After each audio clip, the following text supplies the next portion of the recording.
Okay, thank you so much. আর ক্লাসটা অবশ্যই শেয়ার করে দিবেন। আমাদের আজকের এই ক্লাসটি আপনারা যারা যারা এবং বন্ধুদেরকে একটু মেনশন করে দেন, বন্ধুদের আপনারা মেনশন করে দেন। এখনই চলে যাচ্ছি যে প্রশ্নগুলো পরীক্ষায় আসবে আজকে এই বিষয়গুলো নিয়ে আজকে আমরা আলোচনা করব, কেমন? ওকে, আজকে আমরা এই বিষয়গুলো নিয়ে আলোচনা করব। সো চলে যাচ্ছি আমাদের আজকে কিছু সাম্প্রতিক বিষয় পড়াবো যেগুলো দিয়ে আপনার পরীক্ষায় কিন্তু প্রশ্ন আসবে ইনশাল্লাহ। ওকে, সো দেখা যাচ্ছে কিনা? ওকে,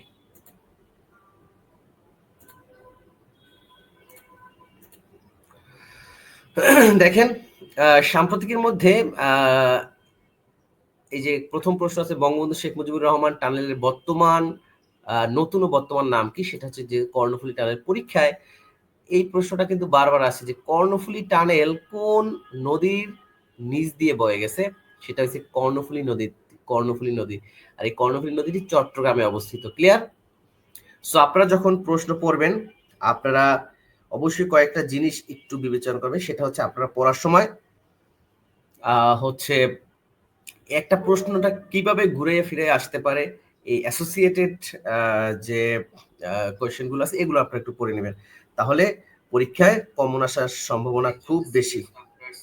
ওকে, সো আপনারা যখন প্রশ্ন করবেন আপনারা অবশ্যই কয়েকটা জিনিস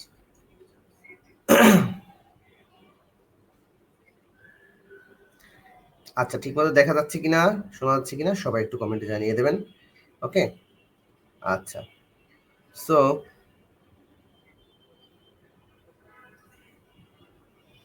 আর ক্লাসটা একটু সবাই শেয়ার করে দেন। আমি শেয়ার করে দিলাম ক্লাসটা, অবশ্যই সবাই একটু শেয়ার করে দিবেন যাতে করে আপনার পরিচিত সবাই ক্লাসটাতে অ্যাটেন্ড করতে পারে, কেমন? ওকে, কারণ সরকারি চাকরিতে সবার একটা ড্রিম আছে। আপনারা কে কে সরকারি চাকরি পেতে চান একটু কমেন্টে জানান, বা কার কার স্বপ্ন আছে নাকি সারা জীবন প্রাইভেট জব করবেন, সেটা একটু জানিয়ে দেন। সেটা একটু জানিয়ে দেন। আচ্ছা,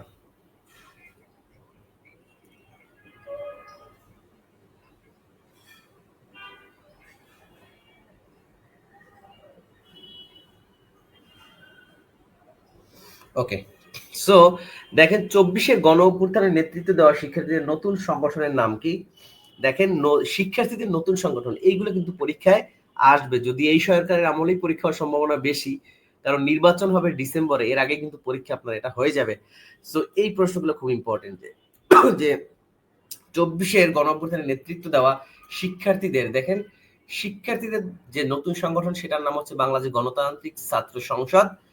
আর নতুন ছাত্রদের যে নতুন দল, রাজনৈতিক দল, সেটার নাম কি? সবাই একটু কমেন্টে জানিয়ে দেন। সবাই, যেটার প্রেসিডেন্ট হচ্ছে, চেয়ারম্যান হচ্ছে নাহিদ ইসলাম। আপনারা একটু সবাই কমেন্টে জানিয়ে দেন যে শিক্ষার্থীদের নতুন সংগঠনের নাম হচ্ছে বাংলাদেশ গণতান্ত্রিক ছাত্র সংসদ, আর শিক্ষার্থীদের নতুন রাজনৈতিক দলের নাম কি? সবাই একটু কমেন্টে জানিয়ে দেন। এটা আপনাদের জন্য একটা কুইজ, কেমন?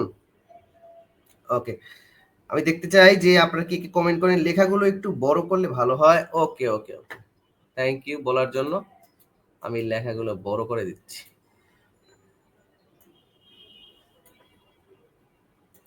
আমি লেখাগুলো বড় করে দিলাম। এখন ঠিক আছে কিনা? আপনারা সবাই কমেন্ট করে জানান যে শিক্ষার্থীদের নতুন দলের নাম কি? জাতীয় নাগরিক পার্টি। জাতীয় নাগরিক পার্টি, এই যে আছে 24-এ গণঅভ্যুত্থান নেতৃত্ব দেওয়া শিক্ষার্থীদের নতুন রাজনৈতিক দলের নাম কি? জাতীয় নাগরিক পার্টি। জাতীয়, এখন দেখা যাচ্ছে কিনা সেটা একটু কমেন্টে জানিয়ে দেন। ওকে, যেটাই হোক সবাই তো আরএন প্রাপ্ত লাগবে। আচ্ছা, আপনারা যারা হচ্ছে এই মার্চেও যারা লাইসেন্স পরীক্ষা দিয়েছেন তারাও এখানে অ্যাপ্লাই করতে পারবেন সবাই, এবং তারাও কিন্তু এখানে চাকরি পাবেন। অনেকেই বলছেন যে তারা পাবে না, সার্কুলারের আগে তারা লাইসেন্স পায় না, এটা না। আপনার এই আবেদন করার যে মেয়াদ যে পর্যন্ত, এর মধ্যে যদি কেউ লাইসেন্স পাস করে, ঠিক আছে, এর মধ্যে যদি কেউ লাইসেন্স পাস করে তাহলে সেই এই সার্কুলারে চাকরি পাওয়ার উপযোগী। ওকে, আচ্ছা, ওকে, এখন ঠিক আছে। Thank you so much Mahfuza আমাদের সাথে যুক্ত, সবাই একটু শেয়ার করে দিবেন। এবং আজকের ক্লাসটা খুবই গুরুত্বপূর্ণ এবং এখান থেকে পরীক্ষার প্রশ্ন 100% শিওর আসবে। ওকে, এবং এই বইটাতে হচ্ছে এই যেখান থেকে পড়াচ্ছি এখানেই মার্চ পর্যন্ত আপডেট করা আছে, যেটা কোনো বইতে আপনি বাংলাদেশের কোনো নার্সিং নিয়োগ গাইডে কিন্তু আপনি এটা পাবেন না, কোনো নিয়োগ প্রস্তুতিতে। ওকে, দেখেন 24-এর গণঅভ্যুত্থানের নেতৃত্বে দেওয়া শিক্ষার্থীদের নতুন রাজনৈতিক দলের নাম ঘোষণা করা হয় 28 ফেব্রুয়ারি 2025। কোথায়? এখন আপনাদের কাছে একটা প্রশ্ন আছে আমার, যে কোথায় তাদের নতুন রাজনৈতিক দলের নাম ঘোষণা করা হয়েছিল, কোথায়, কোন স্থানে, কোন স্থানে? কে পারেন ঝটপট একটু উত্তর করে দেন, ঝটপট উত্তর করে দেন, পরীক্ষা এগুলো কিন্তু আসতে পারে। দেখেন 24-এর গণঅভ্যুত্থানের নেতৃত্বে দেওয়া শিক্ষার্থীদের নতুন রাজনৈতিক দলের আহ্বায়কের নাম হচ্ছে নাহিদ ইসলাম, এটা তো বলেই দিলাম। ঢাকার 2 সিটি কর্পোরেশনের আওতাধীন 19টি খালে সংস্কার কর্মসূচি, পরীক্ষা আসতে পারে। সম্প্রতি ঢাকার 2টি সিটি কর্পোরেশনে কয়টি খাল সংস্কার কর্মসূচির আন্ডারে আসছে? এটা হচ্ছে 19টি। কতটি খাল? 19টি। ওকে, এবং এটার নাম কি হচ্ছে? Blue network. এটার নাম কি হচ্ছে? Blue network. এই বর্তমান যে খাল খনন কর্মসূচি, এটার নাম দিয়েছে ব্লু নেটওয়ার্ক। কই, কেউ তো কমেন্ট করছেন না যে কোথায় নতুন দলের নাম ঘোষণা করা হয়। এটা হচ্ছে মানিক মিয়া অ্যাভিনিউ, সংসদ ভবনের সামনে। মানিক মিয়া অ্যাভিনিউ, সংসদ ভবনের সামনে। এই মানিক মিয়া অ্যাভিনিউতেই আমাদের যে বছরের যে শুরুর দিন, সেদিন কিন্তু একটা কনসার্ট হয়েছিল, সবার আগে বাংলাদেশ। আপনারা সেই কনসার্টটা সবাই দেখছেন মনে হয়, তাই না? সবার আগে বাংলাদেশ, এটাও কিন্তু এই মানিক মিয়া অ্যাভিনিউতে হয়েছিল, তাই না? ওকে, সো আপনাদের কিন্তু কুইজে অ্যান্সার করতে হবে, হ্যাঁ? সবাই যে যা পারেন সেটাগুলো কি অ্যান্সার করতে হবে, তাহলে বুঝবো যে আপনাদের প্রস্তুতি ভালো আছে। হ্যাঁ, তারপর কি দেখেন, আচ্ছা এগুলা দেখেন, জুলাই গণঅভ্যুত্থানে আহত কতজনকে জুলাই যোদ্ধা হিসেবে স্বীকৃতি দেওয়া হয়েছে? 1401 জন। এগুলো কিন্তু অনেক সময় বাড়ে, তাই না? বারবার এগুলো একটু আপডেট জানবেন। আর আমরা আপনাদের জন্য এমন একটা জিনিস নিয়ে আসবো, সেটা হলো আপনার যদি একটা কিউআর কোড আছে না, কিউআর কোড, যেমন সম্প্রতি যে বিষয়গুলো থাকে, আপনার একটা কিউআর কোড থাকবে। সেই কিউআর কোডটা মনে করেন আপনারা শুধু ফোনে স্ক্যান করবেন এবং সেখানে সকল সাম্প্রতিক আপডেট আপনি বিনামূল্যে দেখতে পারবেন, পড়তে পারবেন। ঠিক আছে, মনে করেন এটা একটা কিউআর কোড। ঠিক আছে, ওকে। আচ্ছা, তারপর কি দেয়, কোন মোবাইল অপারেটর দেশের প্রথম পরিবেশ বান্ধব সার্ভিস নেটওয়ার্ক চালু করে? কি গ্রামীণ ফোন। তারপর দেখেন কি আছে, আন্তর্জাতিক মাতৃভাষা দিবস 2025-এ ভূষিত করা হয় কতজন ব্যক্তিকে? আন্তর্জাতিক মাতৃভাষা দিবস 2025 এ ভূষিত করা হয় কতজন ব্যক্তিকে? 2 জন ব্যক্তি ও একজন প্রতিষ্ঠান। তারপর কতজন ব্যক্তিত্ব 21 পদক 2025 লাভ করেন? কতজন ব্যক্তিত্ব 21 পদক 2025 লাভ করেন? 21 পদক হচ্ছে কি বাংলাদেশের সবচেয়ে সম্মানিত পুরস্কার, তাই না? 21 পদক। আচ্ছা, 18 জন ব্যক্তিকে এবং জাতীয় নারী ফুটবল দলকে তারা হচ্ছে কি এই 21 পদক দেয়া হয়। ওকে, স্বাধীনতা পুরস্কার হলে সব থেকে মূল্যবান এবং সম্মানিত।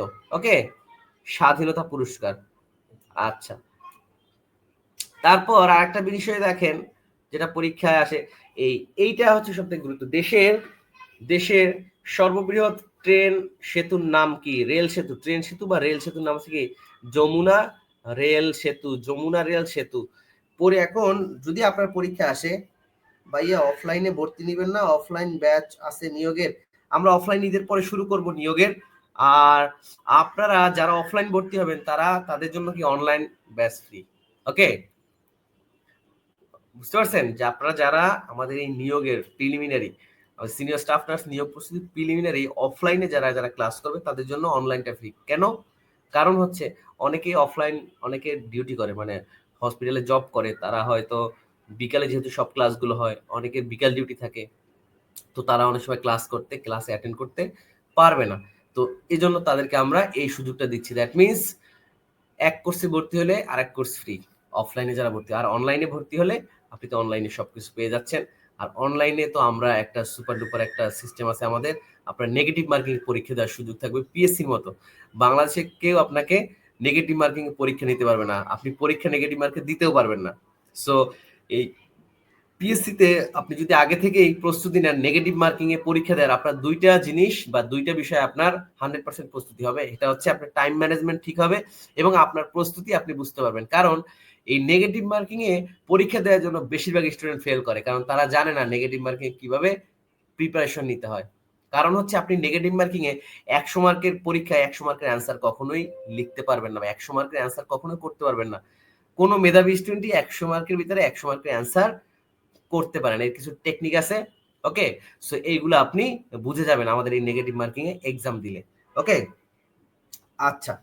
সো কায়ুম নেসা, আচ্ছা কোচি, কোচি তুমি হচ্ছে বইটা পেয়ে যাবা আগামীকালকে, বই সব পাঠানো হয়েছে, কালকে আমাকে একটা ফোন দিও, আমাদের প্রিলিমিনারি নতুন ব্যাচের বইটা তুমি পেয়ে যাবা, ঠিক আছে?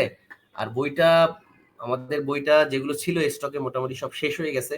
সো আমরা নতুন যারা অর্ডার করবে, কালকে আবার বই আসবে, কালকে পরশু আবার বই আসবে, তোমরা ঈদের আগে বা ঈদের পরে সেটা সংগ্রহ করতে পারো। আর এটা একদম মার্চ পর্যন্ত আপডেট করা আছে, মার্চ।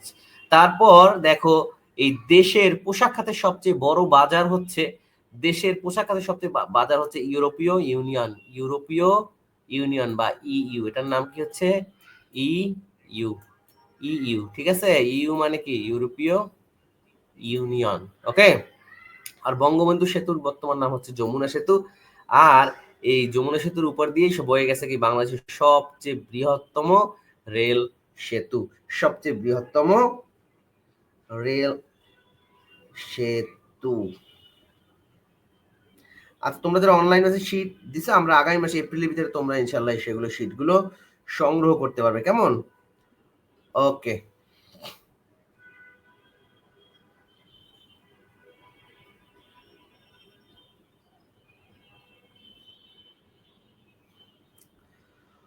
ওকে। তো এটা হচ্ছে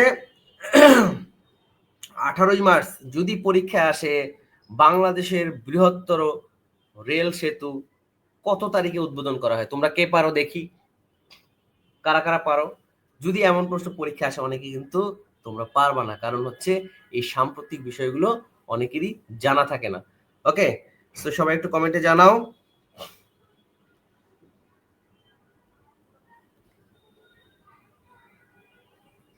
ভাইয়া বগুড়াতে নিলে ডেলিভারি চার্জ সহ বইয়ের দাম পড়বে, এখন যেটা আছে আমাদের সাদা কাগজে সেটা হচ্ছে আমাদের টোটাল 500 টাকা বইয়ের দাম, 50 টাকা কুরিয়ার। আর তোমরা যারা ঈদের আগে এক দুদিন পরে যেটা নিবা আমাদের প্রেস কপি, সেটার দাম পড়বে 450 টাকা, ঠিক আছে?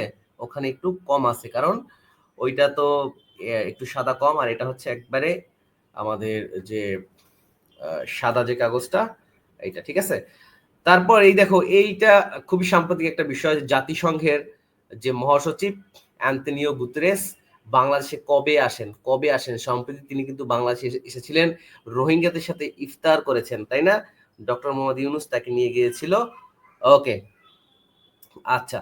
সো কবে? সেটা হচ্ছে 13ই মার্চ বাংলাদেশে আসেন, হচ্ছে 13ই মার্চ। আর 14ই মার্চ হচ্ছে উখিয়াতে রোহিঙ্গা শরণার্থী শিবির পরিদর্শন করেন। সো আপনারা বুঝতেই পারছেন, এই যে বইটা আছে আমাদের, সেখানে এই যে 14ই মার্চ, আজকে হচ্ছে কত, আজকে 25শে মার্চ, 14ই মার্চের আপডেটও আপনাদের এই বইতে সংযুক্ত করা আছে। সবচেয়ে বাজারের সবচেয়ে বর্তমানে যে আপডেট যে বইটা, সেটাই হচ্ছে এইটা। এই এই প্রশ্ন আপনি সেকেন্ড অন্য কোনো বইয়ে পাবেন না।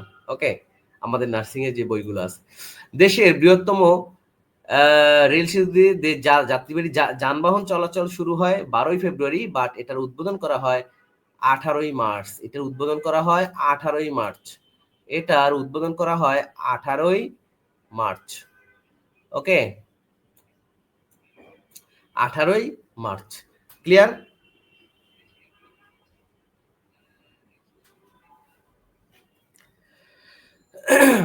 বুঝতে পারছেন? তারপর কি আছে দেখেন, যে অপারেশন ডেভিল হান্ট কত তারিখে চালু করা হয়, কত তারিখে চালু হয়, কত তারিখে শেষ হয়? অপারেশন ডেভিল হান্ট, ঠিক আছে? এটা হচ্ছে 8 ফেব্রুয়ারি।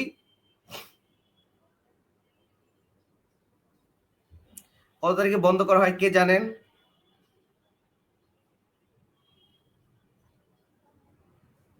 সবাই কমেন্টে জানান।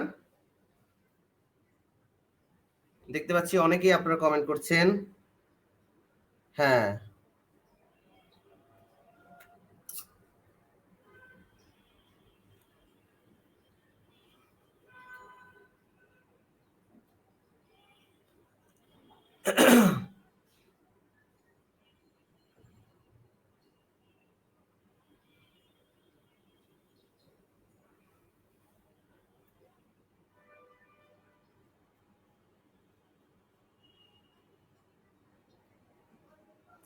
আচ্ছা, তো পরের যে প্রশ্নটি আছে, দেখেন জাতীয় সেনা হত্যা দিবস হিসেবে ঘোষণা করা হয় কত তারিখ? সেনা হত্যা দিবস সেটি হচ্ছে কি 25শে ফেব্রুয়ারি। জাতীয় সেনা হত্যা দিবস, জাতীয় সেনা হত্যা দিবস, জাতীয় সেনা হত্যা দিবস। এই যে 25শে ফেব্রুয়ারি, এইটার ইতিহাস কি আপনারা কে কে জানেন?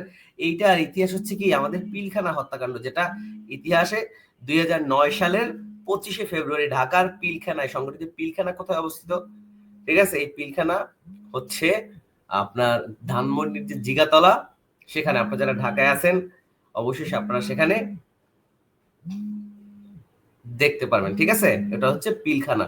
সেখানে কি হয়েছিল যে 2009 সালে 25শে ফেব্রুয়ারি যে পিলকাটায় যে হত্যাকাণ্ড ছিল, সেখানে 57 জন, কতজন পরীক্ষা আসতে পারে, কতজন সেনা কর্মকর্তা হত্যা করা হয়? যে 57 জন সেনা কর্মকর্তা সহ মোট 74 জন। ঠিক আছে, মোট 74 জন, যে তাদের আত্মত্যাগের স্বীকৃতি স্বরূপ হচ্ছে এই দিনটি রাষ্ট্রীয়ভাবে পালিত হয়। ঠিক আছে, জাতীয় সেনা হত্যা দিবস, জাতীয় সেনা হত্যা দিবস। ঠিক আছে, ওকে, জাতীয় সেনা হত্যা দিবস। ওকে, আচ্ছা, এটা কিন্তু পরীক্ষায় আসতে পারে, এগুলো কিন্তু পরীক্ষায় আসতে পারে, কেমন? ওকে, আচ্ছা, এখন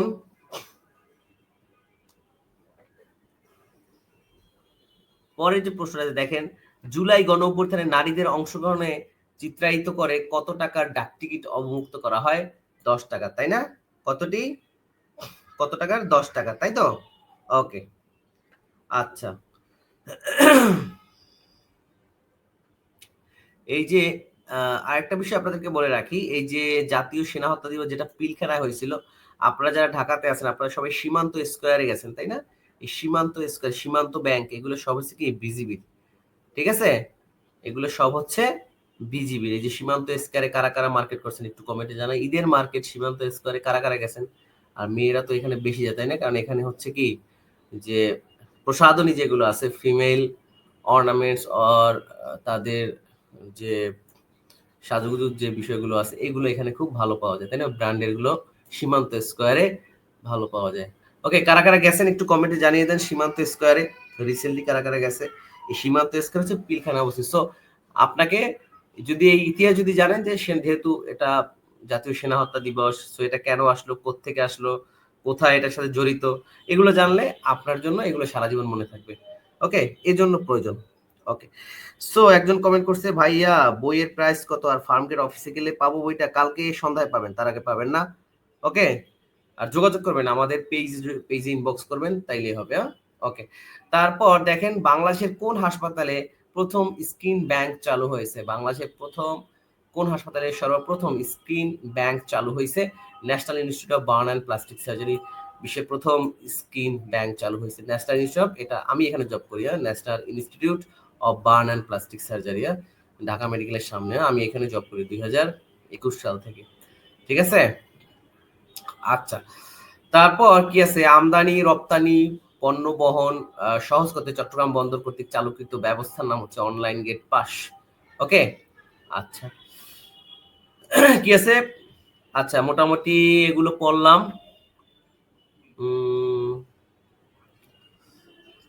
আচ্ছা, এই দেখেন, এইটা ইম্পর্টেন্ট যে জুলাই, দেখেন জুলাই গণ অভ্যুত্থান স্মরণে অদম্য, এটা অদম্য হবে, অদম্য 24 স্তম্ভটি, অদম্য 24 স্তম্ভটি, স্মৃতি স্তম্ভটি কোথায় অবস্থিত?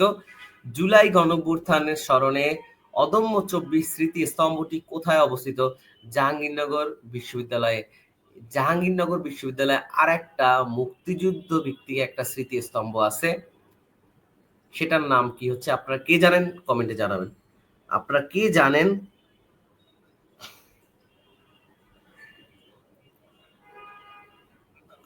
আমাদের মিথুন শিকদার সে কমেন্ট করছে, ভাইয়া আমি গার্ডিয়ানের অফলাইন ক্লাসের পুরাই ফ্যান হয়ে গেছি। লাইসেন্স এক্সামের জন্য ভর্তি হয়ে আমি যা শিখতে পারছি আমি 3 বছরেও সেটা শিখতে পারি নাই আমি 3 বছরে সেটা শিখতে পারি কি লাগছে ভাইয়া, আমি গার্ডিয়ানের অফলাইন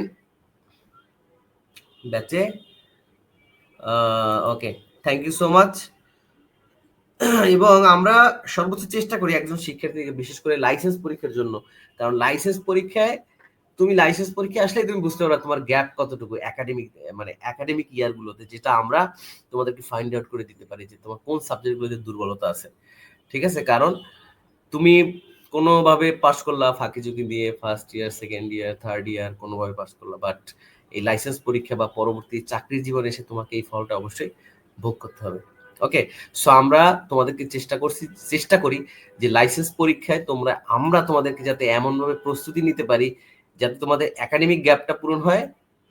এবং দুইটা উদ্দেশ্য থাকে আমাদের, একটা হচ্ছে তোমাদের একাডেমিক, মানে তোমাদের যে একাডেমিক যে গ্যাপটা আছে এটা পূরণ করা, ঠিক আছে, প্লাস হচ্ছে এটার সাথে তোমাদের যে পরবর্তী যে ডেস্টিনেশন থাকে যে জব, এটাকে এই জব প্রিপারেশনটাও সাথে কমপ্লিট করা। কারণ হচ্ছে তোমার এই একাডেমিক গ্যাপের কারণে হচ্ছে তুমি জবের ক্ষেত্রে যে তুমি ভালো করবে না। সো আমাদের টার্গেট থাকে লাইসেন্স প্রস্তুতির সময় তোমাদেরকে এমনভাবে তৈরি করা একাডেমিকের ঘাটতিটা পূরণ হয়ে যায় যেটা জবের জন্য তোমাদের জন্য ইফেক্টিভ হয়। ওকে, এটাই আমাদের লক্ষ্য ও উদ্দেশ্য। আচ্ছা, তারপর কি আছে দেখো, জুলাই 24 শহীদ চত্বর কোথায় অবস্থিত। দেখো এই যে জুলাই গণঅভ্যুত্থান ভিত্তিক প্রশ্ন তোমার কিন্তু পরীক্ষায় আসবে। এইটা কোন জায়গা দিয়ে রিপ্লেস হবে, যে বঙ্গবন্ধু যে পার্টটা দিয়ে আগে প্রশ্ন আসতো সেই পার্টটা, যে প্রশ্ন এগুলাই জুলাই অভ্যুত্থান থেকে আসবে, জুলাই গণঅভ্যুত্থান থেকে। যে জুলাই 2024 শহীদ চত্বর কোথায় অবস্থিত, ফেনীতে অবস্থিত। তারপর দেখো জুলাই গণঅভ্যুত্থানে 2024 কতজন শহীদের গেজেট প্রকাশিত হয়েছে, 834 জন। জুলাই গণঅভ্যুত্থান দিবস কবে পালন করা হবে, কবে পালন করা হয় যদি এমন আসে, বা কবে জুলাই গণঅভ্যুত্থান কবে, 5 আগস্ট। কবে, 5 আগস্ট। এখন যদি পরীক্ষায় আসে দেখো এই যে কয়টা, এই যে 5-7টা প্রশ্ন এখান থেকে কিন্তু পরীক্ষায় দেখবে চলে আসবে, এখান থেকে জুলাই গণঅভ্যুত্থান দিয়ে পরীক্ষায় আসলে এর ভিতর থেকে দুই একটা প্রশ্ন দেখবা চলে আসবে। ওকে, সো ক্লাসটা সবাই শেয়ার করে দাও, যারা যারা পরে আসছো আমাদের সাথে যুক্ত হয়েছে, সবাই ক্লাসটা একটু শেয়ার করো, তার বন্ধুদেরকে একটু মেনশন করো, তোমাদের যে সকল বন্ধুরা এই মুহূর্তে অনলাইন আছে তাদেরকে একটু তোমরা কমেন্টে মেনশন করো, আর সবাই ক্লাসটা শেয়ার করে দাও। আজকে আমরা কিছু গুরুত্বপূর্ণ বিষয় নিয়ে আলোচনা করছি। জুলাই বিপ্লবের সর্বকনিষ্ঠ শহীদকে, জুলাই বিপ্লবের সর্বকনিষ্ঠ শহীদ হচ্ছে শহীদ আব্দুল আহাদ, শহীদ আব্দুল আহাদ শহীদ। দেখো জুলাই বিপ্লবের প্রথম শহীদকে, জুলাই বিপ্লবের প্রথম শহীদ হচ্ছে শহীদ আবু সাইদ। ঠিক আছে, এটা হচ্ছে কি রংপুরে প্রথম শহীদ হয় শহীদ আবু সাইদ, আর চট্টগ্রামে প্রথম শহীদ হয় ওয়াসিম আকরাম। ঠিক আছে, পরীক্ষায় যদি আসে রংপুরে, সরি, চট্টগ্রামে প্রথম শহীদ, মানে জুলাই গণঅভ্যুত্থানে চট্টগ্রামের প্রথম শহীদকে, শহীদ ওয়াসিম আকরাম। নার্স নিয়োগের বই সাভারে মনিকা হাসদা, সাভারে আমরা পাঠাই দেবো, সাভারে তো পাবে না, তুমি ঢাকা নিউ মার্কেট, নীলক্ষেত অথবা আমাদের ফার্ম গেট, বাংলাদেশের যে সব লাইব্রেরিগুলো তোমরা পেয়ে যাবে। কেমন, ওকে, সো এইগুলো কিন্তু তোমাদেরকে খুব ভালো করে পড়তে হবে। কেমন, এগুলো কিন্তু তোমাদের খুব ভালো করে পড়তে হবে, যেগুলো পড়াইলাম। ঠিক আছে, ওকে, এগুলো কিন্তু খুব ভালো করে তোমাদেরকে অবশ্যই পড়তে হবে। হ্যাঁ, ওকে, আচ্ছা, সো এখন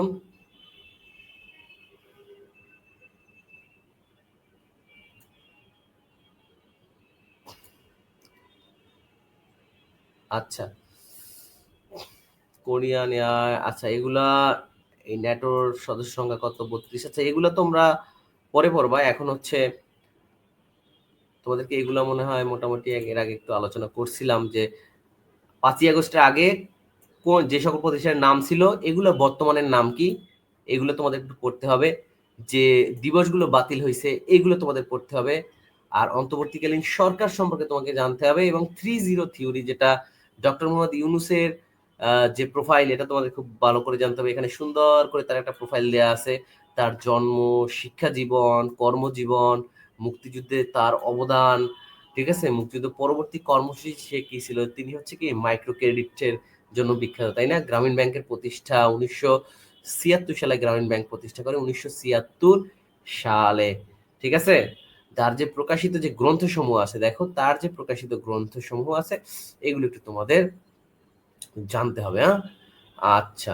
তারপর তার সম্মাননা কি কি পাইছে, উল্লেখযোগ্য পুরস্কারগুলো কি কি, উল্লেখযোগ্য পুরস্কার যেগুলো আছে সেগুলো তোমার জানতে হবে। কত সালে নোবেল পুরস্কার পায়, নোবেল শান্তি পুরস্কার 2000, আগা খান অ্যাওয়ার্ড পায় হচ্ছে 1989 সালে, বিশ্ব খাদ্য পুরস্কার পায় 1994 সালে, পিফার শান্তি পুরস্কার পায় 1994 সালে, শান্তি মানব পুরস্কার man for piece award Italy, এটিও পান তিনি। তারপর হচ্ছে দেখো স্বাধীনতা পুরস্কার পায় হচ্ছে 1987 সালে, কেন্দ্রীয় ব্যাংক অ্যাওয়ার্ড 1985 সালে, রামোস ম্যাগসেসে পুরস্কার 1984 সালে, প্রেসিডেন্ট অ্যাওয়ার্ড 1978 সালে। ক্লিয়ার? আচ্ছা। তারপর আর তিনি এখন হচ্ছে আমাদের বর্তমান যে সচিব। তোমরা পরীক্ষা আসতে পারে যে এই অর্থ মন্ত্রণালয়ের বা স্বাস্থ্য মন্ত্রণালয়ে, দেখো যে স্বাস্থ্য মন্ত্রণালয়ের বর্তমান উপদেষ্টার নাম কি, স্বাস্থ্য মন্ত্রণালয়ের উপদেষ্টার নাম হচ্ছে নূরজাহান বেগম। সো এগুলো একটু ফরিদা হচ্ছে কি মৎস্য প্রাণী সম্পদ মন্ত্রণালয়ের। ওকে, আচ্ছা, এগুলো একটু ভালো করে। সৈয়দা রিজওয়ানা হাসান তিনি হচ্ছে কি বন জলবায়ু পরিবর্তন। ঠিক আছে। আর সম্প্রতি একটা বিষয় চলছে, সেটা কোপ সম্মেলন। ঠিক আছে, কোপ সম্মেলন 2025 কিন্তু বর্তমানে ডক্টর ইউনূস সেখানে। ঠিক আছে, যে কোপ সম্মেলন 2025।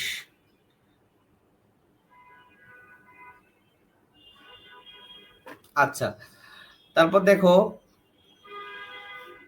কমিশন, গ্রামীণ ব্যাংক। আচ্ছা, গ্রামীণ ব্যাংক পরে পড়বো।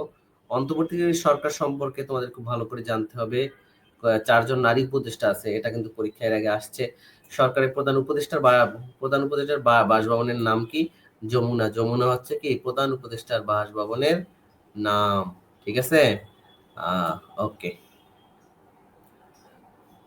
তারপর এই ডক্টর মোহাম্মদ ইউনূস সম্পর্কে অনেকগুলো এমসিকিউ আছে, তোমরা এগুলো একটু দেখে নিবা। পাশাপাশি হচ্ছে একটু 3-0 থিওরি তোমাদেরকে পড়াই দেই, এটা পরীক্ষায় আসবে। 3-0 থিওরি থেকে পরীক্ষায় একেবারেই আসার একটা বিশাল একটা সম্ভাবনা আছে 3-0 থিওরি থেকে। ঠিক আছে, ওকে। আর তোমরা যারা আমাদের দেখো স্কলে একটা যাচ্ছে, তোমরা যারা মানে এখন পর্যন্ত আমাদের সিনিয়র স্টাফ নার্স নিয়োগ প্রস্তুতির যে অনলাইন যে পেইড ব্যাচটি আছে, স্পেশাল ব্যাচটি, তোমরা যারা ভর্তি হতে চাও বা ভর্তি হও না, তোমরা যারা হচ্ছে ভালো প্রস্তুতি নিতে চাও বা ভালো শিক্ষকের গাইডলাইনে থাকতে চাও, যারা নেগেটিভ মার্কিং এর মডেল টেস্টগুলো দিয়ে নিজেদেরকে প্রস্তুত করতে চাও, তোমরা চাইলে আমাদের সাথে স্পেশাল ব্যাচে অ্যাড হতে পারো। এছাড়াও তো আমরা তোমাদেরকে এই যেমন কিন্তু রেগুলারই কিন্তু তোমাদেরকে সবার জন্য কিন্তু আমরা উন্মুক্তভাবেও গাইডলাইনগুলো দিচ্ছি। ঠিক আছে, আর সেখানে আমরা কিছু অ্যাডভান্স লেভেলের কিছু স্টুডেন্টদেরকে টেকনিক বা এক্সট্রা কিছু গাইডলাইন, নিয়মগুলোকে ধরে ধরে পড়ানো, টপিক বাই টপিক, এগুলো হচ্ছে আমরা আমাদের পেইড ব্যাচগুলোতে পড়াচ্ছি। সো তোমরা চাইলে এই সুযোগটা নিতে পারো, কারণ সরকারি চাকরির জন্য সবাই চেষ্টা করবে। সো হাজার হাজার শিক্ষার্থীর মাঝে সবাই তো সরকারি চাকরি পাবে না। বর্তমানে মনে করো 40,000 বেকার নার্স আছে যারা প্রাইভেট সেক্টরে, যারা সরকারি চাকরি পায়নি। সো তারা তো সরকারি চাকরি পাবে না। এর মধ্যে এই যে 842 জন, এই 842 জন পাবে, বাকি 39,000 কিন্তু চাকরি পাবে না। সো এই যে 800 জন বা এই যে 1000 জন যারা চাকরি পাবে, তারা অবশ্যই কি ভালো কিছু মানে মেধা নিয়ে আসতে হবে তাদেরকে, আদারওয়াইজ সুযোগ নাই। সো যত ব্রিলিয়ান্টই হোক না কেন, এখানে কিন্তু আমার 39,000 স্টুডেন্ট কিন্তু বাদ যাবে, শুধু 1000 স্টুডেন্ট চাকরি পাবে।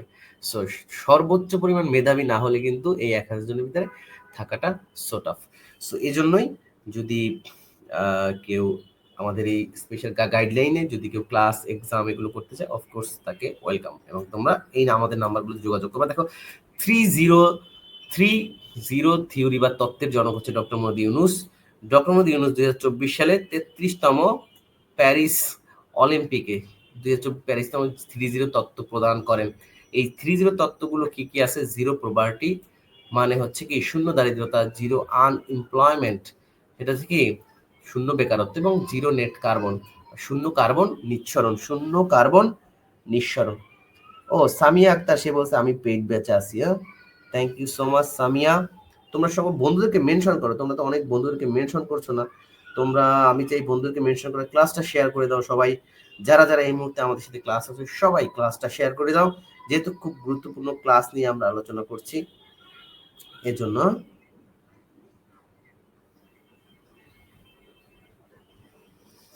তারপর দেখো কি আছে শূন্য দারিদ্র্যের মধ্যে কি আছে, যে দেখো বিশ্ব অর্থনীতি ফোরামে সামাজিক ব্যবসার 7টি মূলনীতি ঘোষণা করেন ডক্টর মোহাম্মদ ইউনূস। ইউনূস সেন্টার, দেখো ইউনূসের বিষয়গুলো সব দেখে। ইউনূস সেন্টার সামাজিক ব্যবসা দিবস পালন করে 28 জুন। ইউনূসের জন্মদিন হচ্ছে 28 জুন। এই দিনটি হচ্ছে কি সামাজিক ব্যবসা দিবস। ঠিক আছে, পরীক্ষায় আসতে পারে। বিশ্বব্যাপী সামাজিক ব্যবসা দিবস পালিত হয় 2010 সাল থেকে। দেখছো যে ডক্টর মোহাম্মদ ইউনূসের জন্য কি বিশ্বব্যাপী সামাজিক ব্যবসা দিবসও পালন করা হয়, একটা দিবস আছে। বাংলাদেশের প্রথম সামাজিক ব্যবসা চালু করে কি গ্রামীণ ড্যানন। ঠিক আছে, আচ্ছা। তারপর কি আছে দেখো, যে শূন্য বেকারত্ব, যে শূন্য বেকারত্ব এবং হচ্ছে শূন্য নিট কার্বন নিঃসরণ। ঠিক আছে, আচ্ছা। তারপর এখান থেকে একেবারেই গুরুত্বপূর্ণ কিছু বিষয় আছে। দেখো পরীক্ষা এখান থেকে প্রশ্ন আসবে, পরীক্ষায় এখান থেকে প্রশ্ন আসবে। হ্যাঁ, এখান থেকে পরীক্ষা প্রশ্ন আসবে। হ্যালো, আসসালাম। জি জি জি, আমি একটু ক্লাসে তো, আধা ঘন্টা পরে একটু ফোন দেন। ওকে, আচ্ছা ঠিক আছে।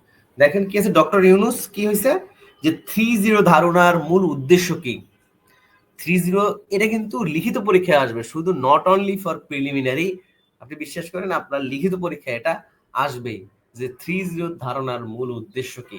সেটি হচ্ছে এর মূল উদ্দেশ্য কি, দারিদ্র্য বিমোচন, বেকারত্ব দূরীকরণ, কার্বন নিঃসরণ হ্রাস। ঠিক আছে, এটা এটা হচ্ছে ধারণার মূল উদ্দেশ্য। ক্লিয়ার? ওকে। তারপর 3-0 মধ্যে অন্তর্ভুক্ত 9 কোনটি শূন্য দার্শনিক চিন্তা, আর বাকিগুলো তো আছে। দেখো ডক্টর ইউনূসের মতে শূন্য বেকারত্ব অর্জনের প্রধান উপায় কি, সামাজিক ব্যবসা প্রতিষ্ঠা করা। শূন্য বেকারত্ব অর্জনের, শূন্য বেকারত্ব দ্যাট মিনস কোনো মানুষ বেকার থাকবে না, তারা কি করবে, সবাই ব্যবসা করবে, কোনো না কোনো কাজ করবে। ঠিক আছে, এটা হচ্ছে সামাজিক ব্যবসা। ডক্টর ইউনূসের 3-0 ধারণার একটি প্রধান বৈশিষ্ট্য হলো কি সামাজিক ব্যবসা, সামাজিক ব্যবসা। তারপর ডক্টর ইউনূসের মতে শূন্য কার্বন নিঃসরণ কিভাবে অর্জন করা সম্ভব, নবায়ন যোগ্য শক্তি ব্যবহার। ঠিক আছে, কি কি নবায়নযোগ্য শক্তি ব্যবহার অথবা নবায়নযোগ্য জ্বালানি। ঠিক আছে, নবায়নযোগ্য জ্বালানির মধ্যে কি কি আছে, যেমন হচ্ছে সৌরশক্তি, বায়ুশক্তি, জৈব শক্তি। পরীক্ষা আসতে পারে যে নবায়নযোগ্য শক্তি কি, সৌরশক্তি, বায়ুশক্তি। তারপর হচ্ছে সমুদ্র কি আছে, সৌরশক্তি সব থেকে জলবিদ্যুৎ, এগুলো হচ্ছে কি নবায়নযোগ্য শক্তি। ঠিক আছে, ওকে। এগুলো কিন্তু খুবই ইম্পর্টেন্ট, পরীক্ষা কিন্তু এগুলো আসতে পারে। ঠিক আছে, আর এই যে নবায়নযোগ্য শক্তি মানে হচ্ছে কি যে শক্তিটা আবারও ব্যবহার করা যায়। ঠিক আছে, স্বল্প সময়ের মধ্যে আবারও ব্যবহার করা যায়। ঠিক আছে, আচ্ছা। তারপরে দেখো যে 3-0 তত্ত্ব নিয়ে একটা গ্রন্থ লেখা হয়, 3-0 তত্ত্ব নিয়ে একটা গ্রন্থ লেখা হয়, যেটার নাম হচ্ছে এ ওয়ার্ল্ড অফ 3 জিরোস। দেখো এই 3-0 তত্ত্ব নিয়ে কোন গ্রন্থটি প্রকাশিত হয়, এই যে গ্রন্থটি, এটা প্রকাশিত 2017 সালে। দেখো বিশ্বের 3-0 বা শূন্য কার্বন নিঃসরণ দেশ হচ্ছে 4টি। ঠিক আছে, ভুটান, সুরিনাম, পানামা, মাদাগাস্কার। ঠিক আছে, এটাই কি বলা হয়, G0। ঠিক আছে, এটা কি বলে, G0 গ্রুপের। ঠিক আছে, ওকে। এটা কিন্তু পরীক্ষায় আসতে পারে, এটা কি, এই যে গ্লোবাল জিরো, G0 মানে কি হচ্ছে গ্লোবাল জিরো, G0 মানে হচ্ছে গ্লোবাল জিরো। ঠিক আছে, এটি একটা আন্তর্জাতিক সংগঠন। ঠিক আছে, ওকে ওকে। এবং এই 4টা দেশে কি কোনো পারমাণবিক অস্ত্র সম্পূর্ণভাবে কি নিষিদ্ধ, এবং এর মধ্যে সর্বপ্রথম শূন্য কার্বন নিঃসরণকারী দেশ হচ্ছে ভুটান। আর ভুটানে কি হচ্ছে, সিগারেট খাওয়া বা ধূমপান করা নিষিদ্ধ। ক্লিয়ার? ওকে। আর কোন কোনটা দেশ আছে, সুরিনাম, পানামা, মাদাগাস্কার। এই 3টা, সুরিনাম, পানামা, মাদাগাস্কার, এই 4টা দেশ হচ্ছে G0 দেশ, ওকে, বা গ্লোবাল জিরো, ওকে। আচ্ছা, এখন এইগুলো কিন্তু লিখিত পরীক্ষায় আসতে পারে যে G0 বা গ্লোবাল জিরো কি, এর সদস্য সংখ্যা কতটি এবং কি কি, এগুলো কিন্তু লিখিত পরীক্ষায় আসবে। সো আপনি এমসিকিউ পড়ার সময় লিখিতটা এমসি সবসময় লিখিত প্রশ্ন সবসময় এমসিকিউর ভিতর থেকেই আসে, শুধু আপনাকে বুঝতে হবে। ঠিক আছে, ওকে। কারা কারা বুঝতে পারছেন? সবার কমেন্ট আশা করছি। বুঝতে পারছেন কিনা সেটা একটু কমেন্টে জানিয়ে দাও। 6 নং কোশ্চেন কি ঠিক আছে ভাইয়া? 6 নং, আচ্ছা দেখি কার 28 জুন। ও আচ্ছা আচ্ছা, এটা হবে, এটা একটু কারেকশন আছে মনে হয়। 30 তত্ত্বের প্রথম ঘোষণা, 30 তত্ত্বের, হ্যাঁ এটা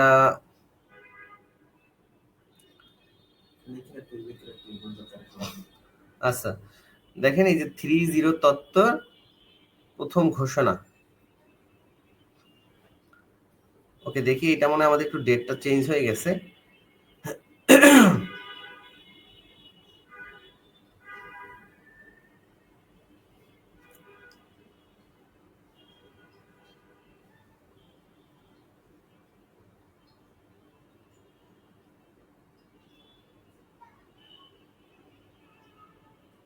আচ্ছা, এটা আমি কারেক্ট অ্যান্সার আপনাদেরকে বলে দিচ্ছি। এটা হয়তো সেখানে একটু মিস্টেক হয়েছে, ওকে। আচ্ছা, ওকে। এখন দেখেন কি আছে, যে বাংলাদেশের বিভিন্ন সংস্থার যে প্রধান আছে, এগুলা খুব ইম্পর্টেন্ট আপনাদের জন্য, এগুলো একটু পড়ে নিতে হবে। পাশাপাশি অর্থনৈতিক সমীক্ষা তো প্রতি বছরে আপডেট হয়, এগুলো একটু আপনাদেরকে জানতে হবে, ওকে। আচ্ছা, এখন আমরা চলে যাচ্ছি যে পরের যে পরের টপিক কি আছে দেখি।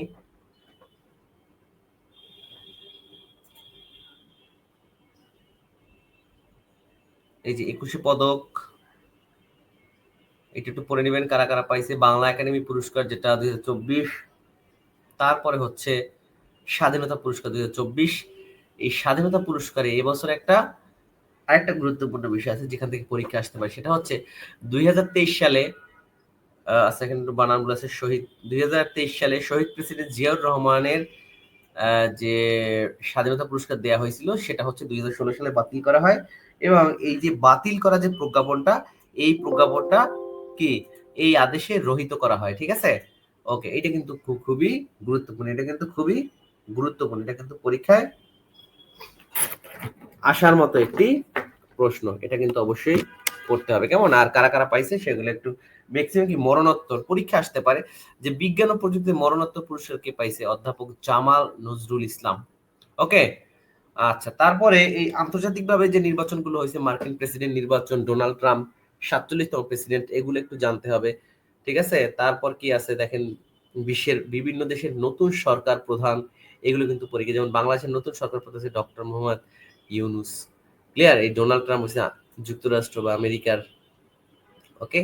তারপর এই যে আন্তর্জাতিক সংস্থার সদস্য ও সর্বশেষ দেশ, এগুলো কিন্তু পরীক্ষায় আসে, মানে আঞ্চলিক সংস্থা বা সংগঠন, এগুলো নিয়ে পরীক্ষায় প্রশ্ন আসবে, কনফার্ম আসবে, ঠিক আছে। দেখেন কি আছে, বিমস্টেক হচ্ছে কি সর্বশেষ সদস্য নেপাল, ভুটান, দেশ হচ্ছে 60টা। আর দেখেন এই বিমস্টেক হচ্ছে কি এটার এই বিমস্টেকের হচ্ছে,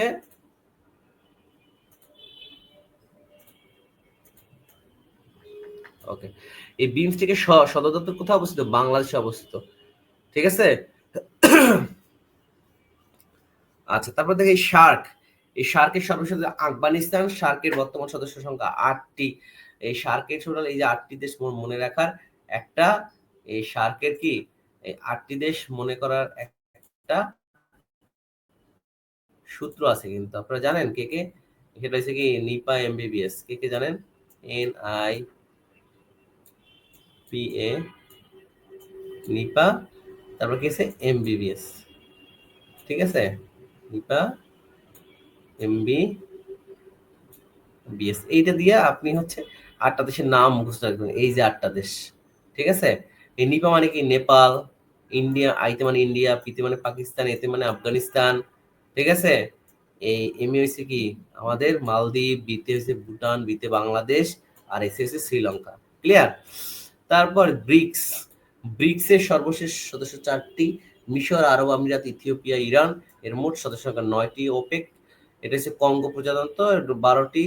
G20 আফ্রিকান ইউনিয়নের সর্বশেষ আর এটা হচ্ছে মেম্বার সংখ্যা 21টি। ন্যাটো, ঠিক আছে? ওকে। তারপর গেছে নর্থ আটলান্টিক ট্রিটি অর্গানাইজেশন, ঠিক আছে? সুইডেন, সর্বশেষ সুইডেন। আর দেশ হচ্ছে এই ন্যাটোর জন্য, কিন্তু এই যে রাশিয়া ও ইউক্রেন যুদ্ধ কিন্তু এই ন্যাটোর জন্য হয়েছে, আপনারা জানেন? এই যে রাশিয়া এবং ইউক্রেনের যে যুদ্ধ, এটা কিন্তু এই ন্যাটোর জন্য হয়েছে, ঠিক আছে? কারণ ইউক্রেন চাইছিল ন্যাটোর সদস্য হইতে, ইউক্রেন চেয়েছিল কি এই ন্যাটোর সদস্য হইতে। আর রাশিয়া মনে করে যে রাশিয়া যেহেতু এই ন্যাটোর সাথে নাই, বা তারা তাদের মিত্র না, ঠিক আছে? কি আছে, একটা হচ্ছে শত্রু, একটা হলো কি মিত্র, ঠিক আছে? এই যে মিত্র দেশ না, সুতরাং রাশিয়া মনে করে যদি এই ন্যাটোর সদস্য যদি ইউক্রেন হয়, তাহলে কি ইউক্রেনে এই ন্যাটোর যে সামরিক অভিযানগুলো হয়, এই সামরিক যে অস্ত্রগুলো আছে এগুলো ইউক্রেনে থাকবে, তখন কি ইউক্রেনের সীমান্ত দিয়ে খুব সহজেই কি রাশিয়াতে আক্রমণ করা যাবে। এজন্যই কিন্তু মূলত এই রাশিয়া ইউক্রেনের উপরে হামলা চালায়, ঠিক আছে? এটা থেকে কিন্তু যুদ্ধের সূত্রপাত। সো এই ন্যাটো, এই ন্যাটো কি মানে নাটের গুরু, ঠিক আছে? এটা রাশিয়া ইউক্রেন যুদ্ধে এবং বিশ্ব যে সবকিছুর দাম বাড়ছে, এজন্য এই দায়ীকে এই ন্যাটো, ঠিক আছে? কিন্তু সর্বশেষ এই ইউক্রেনকে কিন্তু তারা সদস্যপদ দেয় নাই। আর এটা সদস্যপদ সর্বশেষ যে সুইডেন, যদি ইউক্রেন পেয়ে যায় তাহলে এখানে তো ইউক্রেন। এর দেশ হচ্ছে কি 32টি।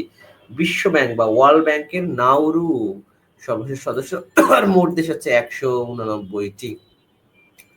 আইএলও বা ইন্টারন্যাশনাল লেবার অর্গানাইজেশন, এটি হচ্ছে টোঙ্গা, 127টি। আইএফএডি আন্তর্জাতিক কৃষি উন্নয়ন তহবিল, তারপরে এই দেখি যে ইউক্রেন, ইউক্রেনে কি আন্তর্জাতিক, এটার সর্বশেষ যে ইউক্রেন 179টি সদস্য। আচ্ছা, এই ওয়ার্ল্ড ট্রেড অর্গানাইজেশন বিশ্বের বাণিজ্য সবচেয়ে বড় বাণিজ্য যে সংস্থা, সেটা হচ্ছে ওয়ার্ল্ড ট্রেড অর্গানাইজেশন, ঠিক আছে? এটা পূর্ব তৈমুর, 166টি দেশ। ফিফা এর কি সর্বশেষ সদস্য হচ্ছে কি জিব্রাল্টার। ফিফা কি আন্তর্জাতিক ফুটবল সংস্থা, যেটা ফুটবল ফেডারেশন, এটা হচ্ছে কি 211টি দেশ আছে এখানে। আফ্রিকান ইউনিয়ন, যেটা দক্ষিণ সুদান, এই দক্ষিণ সুদান হচ্ছে সর্বপ্রথম আমাদের কি আফ্রিকার মধ্যে, আফ্রিকান মুসলিম দেশের মধ্যে সর্বপ্রথম আমাদের বাংলাদেশকে স্বীকৃতি দেয় দক্ষিণ সুদান, ঠিক আছে? এর দেশ হচ্ছে আফ্রিকান ইউনিয়নে 55টি। সিরডাপ, এই সিরডাপ এটি হচ্ছে কি ফিজি, আর এটার দেশ হচ্ছে কি 15টি, ঠিক আছে? ওকে।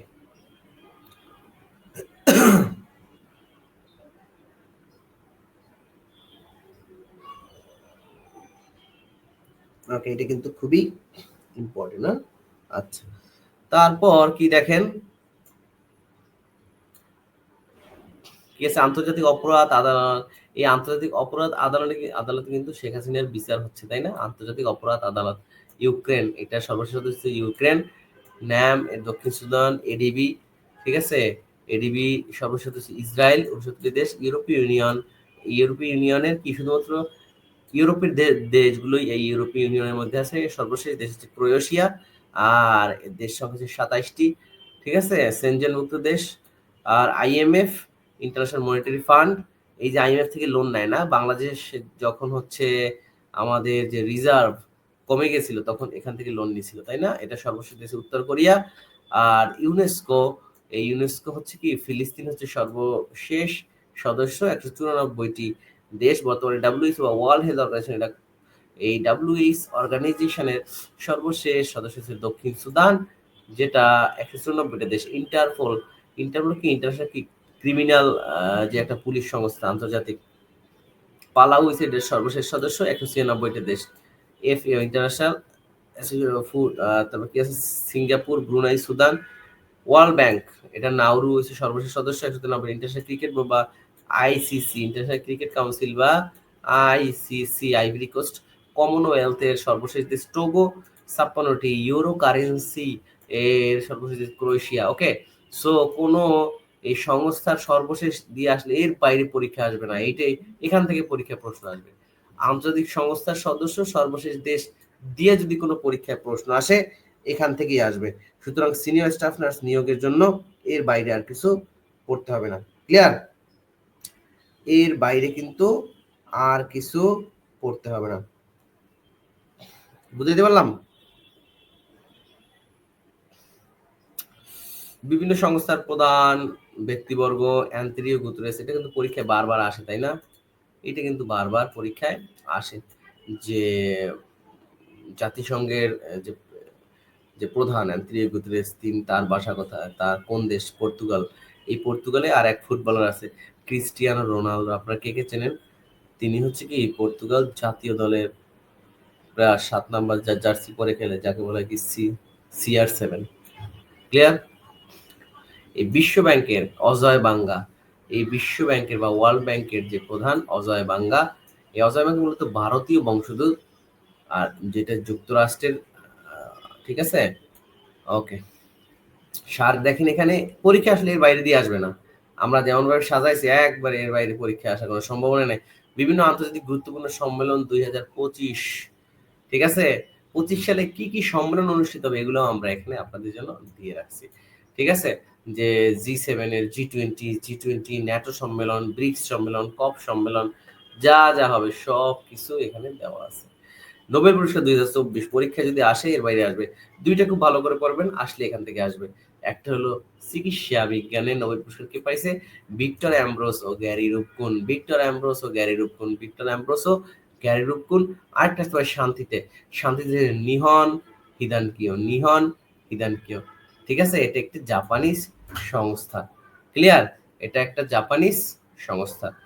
তারপর অস্কার চলচ্চিত্র পুরস্কার, এটা পড়ে নিবেন। ব্রিটিশ একাডেমি চলচ্চিত্র, খেলাধুলা কি কি আছে এগুলো পড়ে নিবেন। ঠিক আছে?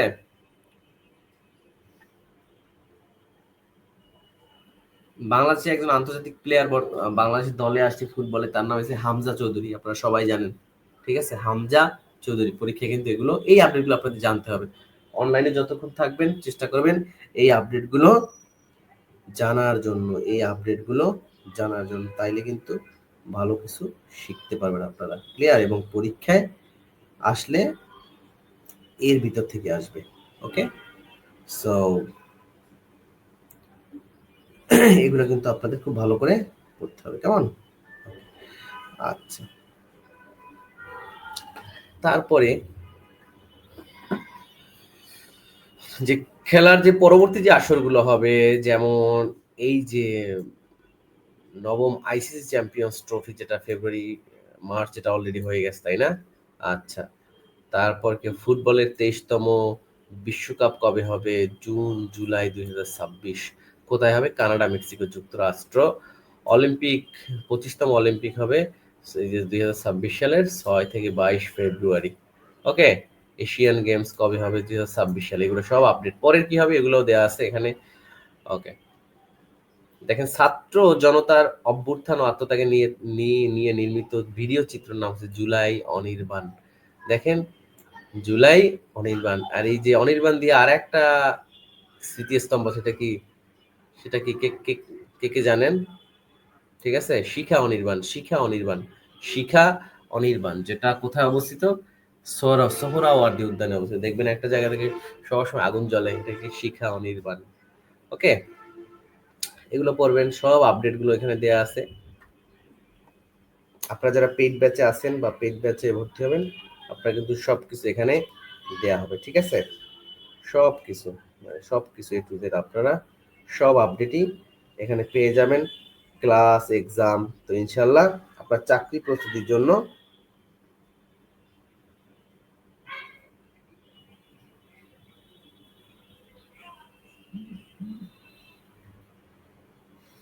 আচ্ছা, ও একজন আমাদের কোচিং নিয়ে একটা কমেন্ট করছে যে, আমার মনে হয় এটা একটা ফেক আইডি, ফেক আইডি দিয়ে মেবি একটা কমেন্ট করছে। অনেকে আছে না যারা ফেক আইডি, অন্য অনেক কোচিং তো আছে এখন, নতুন নতুন অনেকগুলো হচ্ছে, যারা হচ্ছে দেখা যায় যে বা আমাদেরকে কম্পিটিটর মনে করে, ঠিক আছে? তারা বলছে হ্যাঁ, আপনি হচ্ছে ইনবক্স করেন, আমাদের যদি ভালো লাগে, আমাদের অনেক স্টুডেন্ট আছে এখানে, ঠিক আছে? তারা অলরেডি রিপ্লাই দিয়ে দিছে, হ্যাঁ? জান্নাতুল ফেরদৌস, আমার মনে হয় তারা আমাদের হয়তো ফেক আইডি দিয়ে তারা অনেকে কমেন্ট করে, হ্যাঁ? ওকে, আচ্ছা যাই হোক, এখন আমরা আসি যে এই জিয়াউর রহমান কত সালে স্বাধীনতা পুরস্কার লাভ করে? 2003 সালে। এটা কিন্তু পরীক্ষা আসতে পারে, ঠিক আছে? 2003 সালে স্বাধীনতা পুরস্কার লাভ করে জিয়াউর রহমান, ঠিক আছে? ওকে,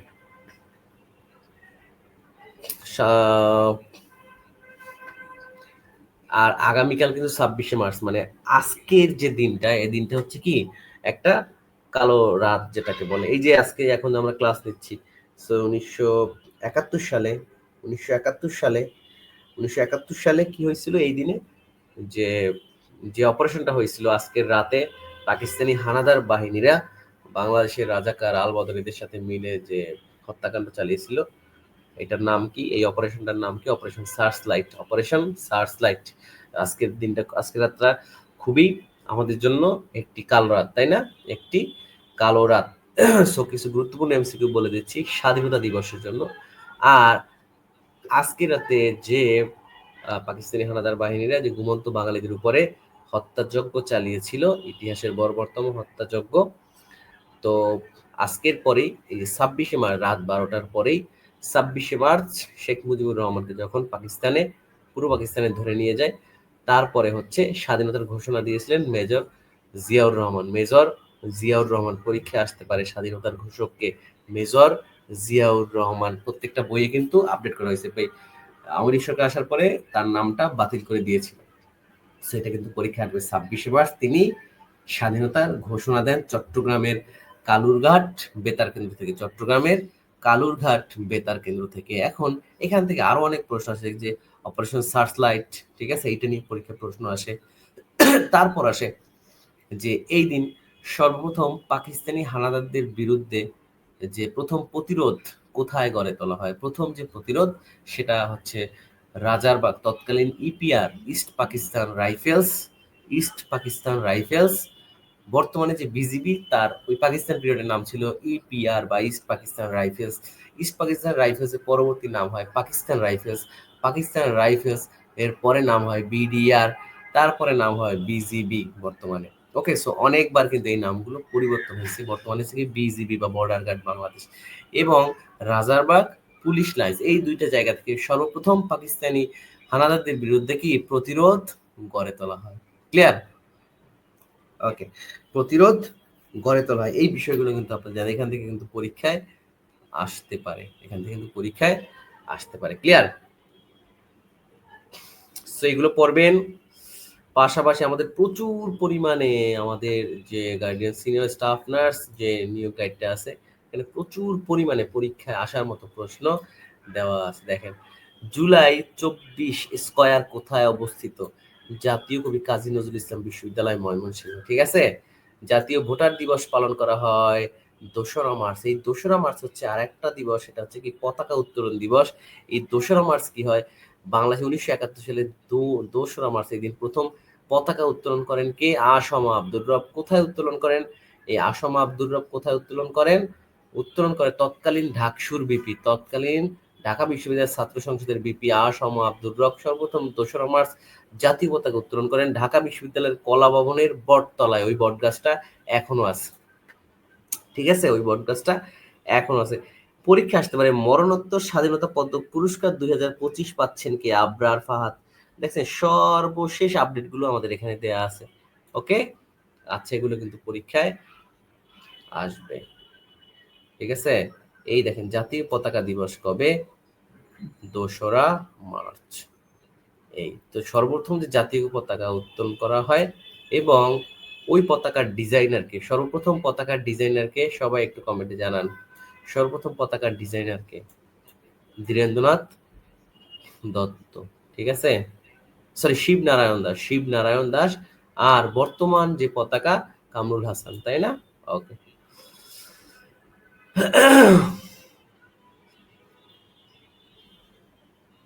এগুলো পরীক্ষায় কিন্তু আসার মতো প্রশ্ন, এগুলো কিন্তু পরীক্ষায় আসার মতো প্রশ্ন, এগুলো কিন্তু পরীক্ষায় আসার মতো প্রশ্ন।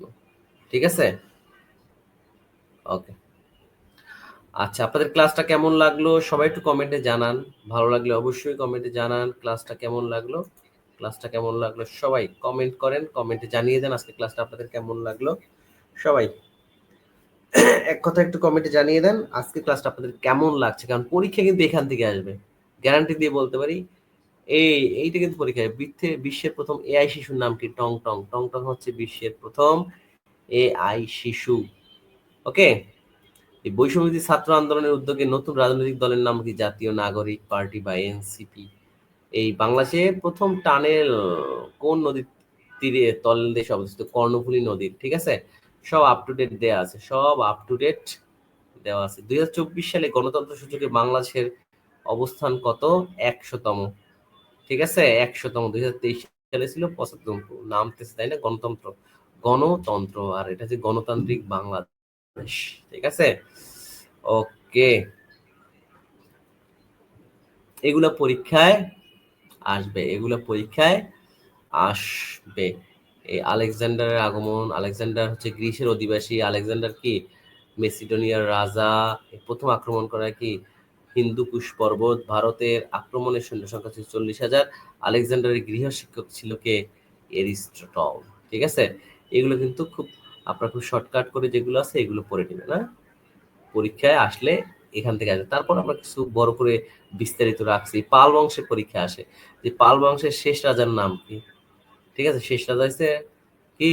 রামপাল। রামপাল, আর প্রতিষ্ঠাতার নাম হয়েছে গোপাল। ঠিক আছে, আর শেষ রাজা এই পাল বংশের 400 বছর শাসন করে। ঠিক আছে, আর এর প্রথম প্রতিষ্ঠাতা হচ্ছে গোপাল, আর শেষ রাজা হয়েছে রামপাল। ঠিক আছে, পাল বংশের শেষ রাজা। রেগুলার ক্লাস কয়টায় হয়? আমরা রেগুলার ক্লাস হয়তো তোমরা আমাদের পেজে একটা লাইক বা ফলো দিয়ে রাখবা, তারপর হচ্ছে তোমরা সেখানে আপ টু ডেট পেয়ে যাও। আমাদের পেজে লাইক ফলো থাকলে তুমি প্রত্যেকটা মেসেজ তুমি পেয়ে যাবে, এখানে যে কি কি পোস্ট করি, হ্যাঁ, সকল আপ টু ডেট তোমরা এখানে পেয়ে যাবে। কেমন? ওকে, আচ্ছা। তারপর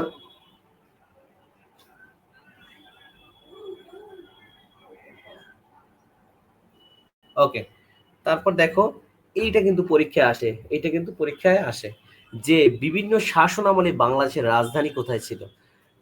আচ্ছা, এই যে সেন বংশ দিয়ে কিন্তু পরীক্ষা আসে। ঠিক আছে, সেন বংশের শেষ রাজাকে? লক্ষণ সেন। ঠিক আছে, বাংলার শেষ হিন্দু রাজা হয়েছে লক্ষণ সেন। এই লক্ষণ সেন কিন্তু পিছনের দরজা খুলে পালাই গেছিল, তাই না? লক্ষণ সেন। ঠিক আছে, ওকে। আর প্রতিষ্ঠাতা হচ্ছে হেমন্ত সেন।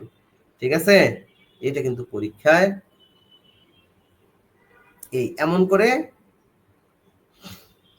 পরীক্ষায় কিন্তু আসতে পারে, এবার কিন্তু পরীক্ষায় এমন করে আসে। ঠিক আছে, ওকে,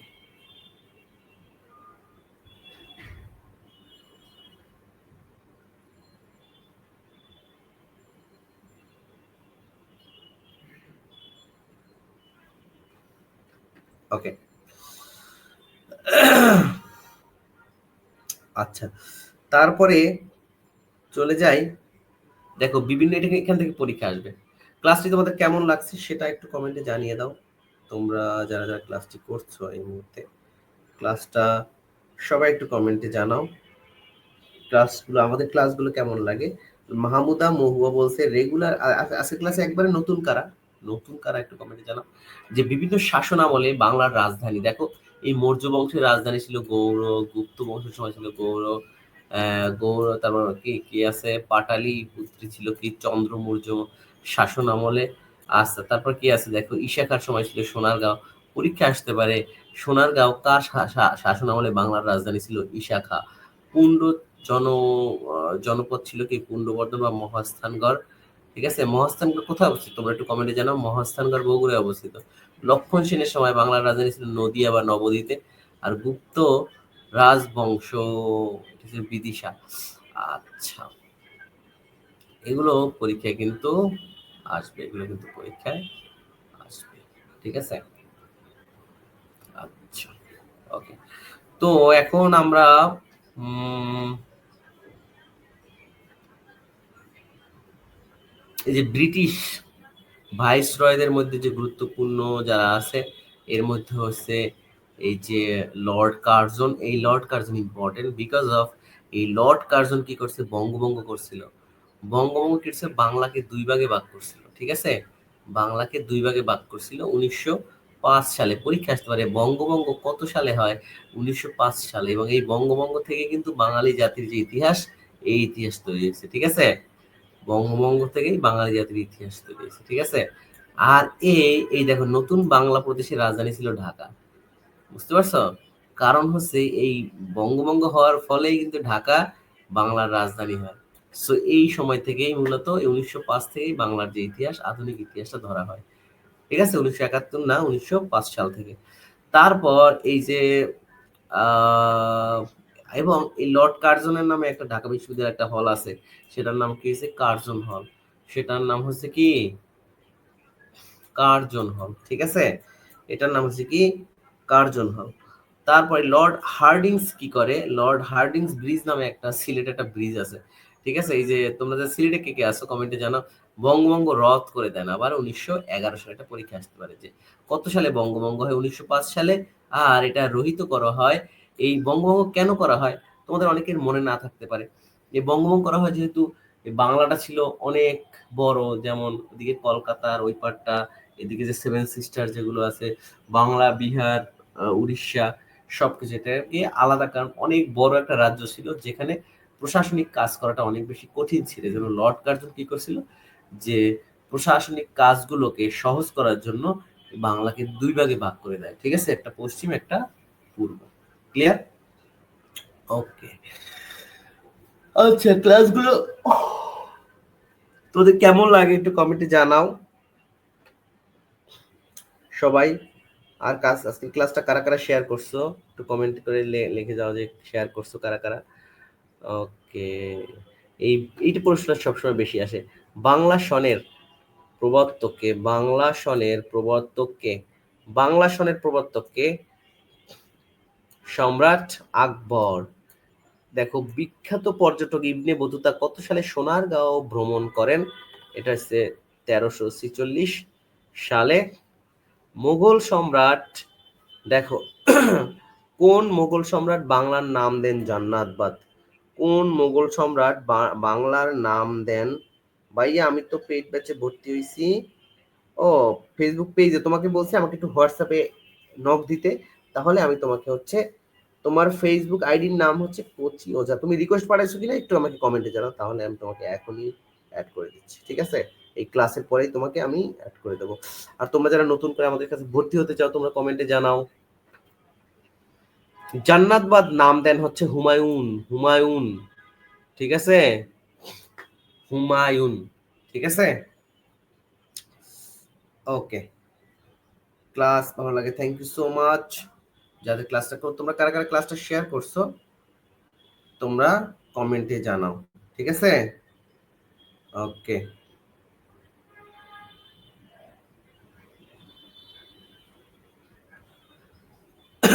ওকে, এটা কিন্তু পরীক্ষায় আসে এগুলো, হ্যাঁ? আচ্ছা, তারপর এই যে মুঘল সম্রাটদের কিছু নাম মুখস্থ রাখার কিছু কৌশল আছে, ঠিক আছে? কার পুত্রকে, কার পরে কে আসছে, এগুলো কিন্তু পরীক্ষায় আসে, ঠিক আছে? এগুলো কিন্তু পরীক্ষায় আসে, এগুলো কিন্তু আপনাদের পারতে হবে, ঠিক আছে?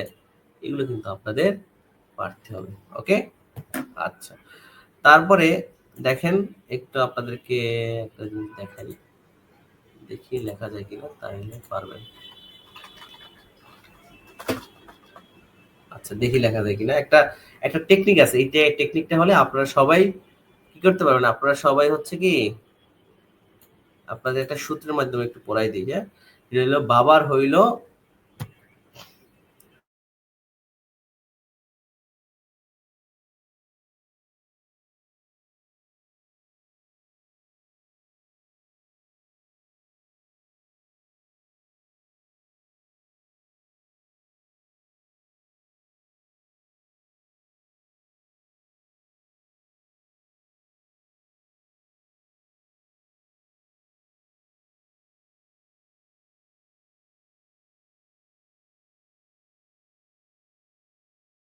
একটু কমেন্টে জানান। দেখো কি আছে, বাবার সূত্রের কাছে একটা, বাবার হইল আবার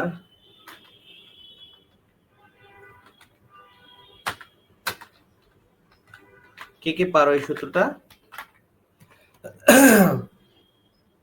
বাবার হইল আবার জ্বর, সারিল ঔষধে। দেখা যাচ্ছে কিনা? ও কই, বাবার হইল আবার জ্বর, সারিল ঔষধে। ঠিক আছে, ঔষধ কই, ঔষধ। আচ্ছা, বাবার হইল আবার জ্বর, সারিল ঔষধে। এটা একটা সূত্র, যে সূত্র তোমরা হচ্ছে কি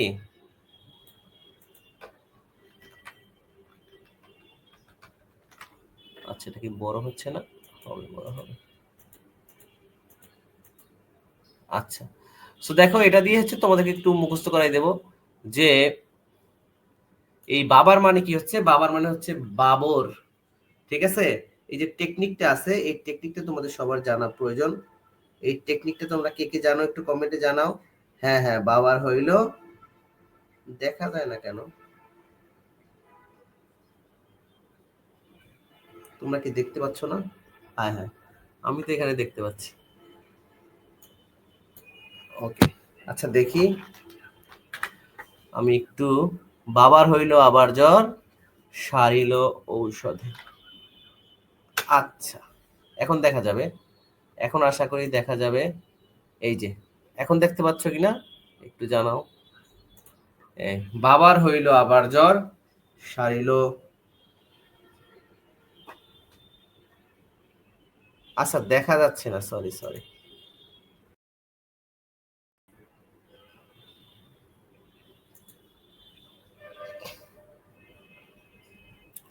ওকে, সো ও দেখা যাচ্ছে না তাই তো?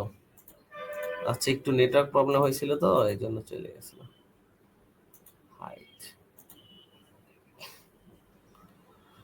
আমার কিন্তু দেখা যায় না। আচ্ছা সমস্যা না, আমার না দেখলে সমস্যা নাই। তোমরা দেখো এখন আসছে কিনা। ওকে, এখন চলে আসছে আবার। ওকে, হুম,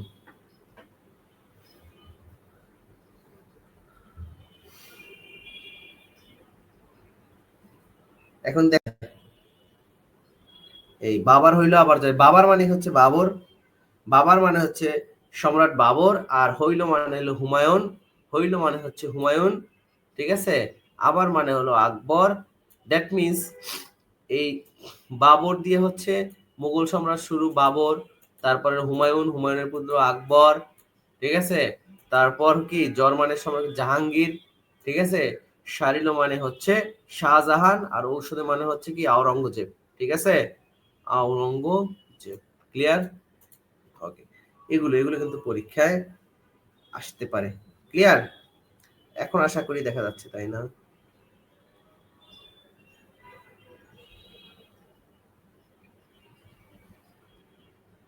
আসছে, দেখা যায় না?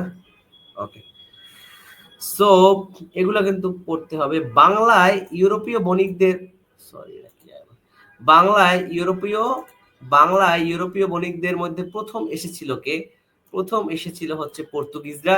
ছিয়াত্তরের মন্বন্তর ভয়াবহ দুর্ভিক্ষটি কবে ঘটে? ছিয়াত্তরের মন্বন্তর, ছিয়াত্তরের মন্বন্তর বাংলা, এই যে ছিয়াত্তরের মন্বন্তরে যেটা হয়েছিল, একটা দুর্ভিক্ষ হয়েছিল কি? ঠিক আছে, তখন কি হচ্ছে, আমাদের যে একজন আর্টিস্ট ছিল জয়নুল আবেদিন, তখনকার তিনি কিছু ছবি এঁকেছিল তাই না?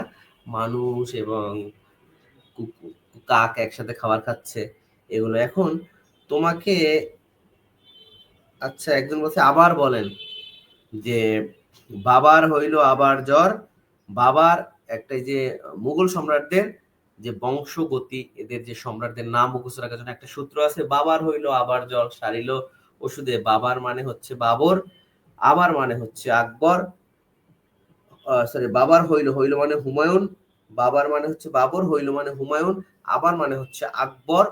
ঠিক আছে। আর জ্বর মানে হচ্ছে জাহাঙ্গীর, শারিলু মানে হচ্ছে শাহজাহান, সম্রাট শাহজাহান। আর এই তারপর কি আছে, এই যে সম্রাট শাহজাহান কি কি তৈরি করছিল, তার স্ত্রীর নামে কি কি তৈরি করছিল, তাজমহল, মমতাজের নাম, ঠিক আছে, সম্রাট শাহজাহান। তার শাহিনু মানে শাহজাহান, আর ওষুধ মানে হচ্ছে আওরঙ্গজেব, ঠিক আছে। ওকে,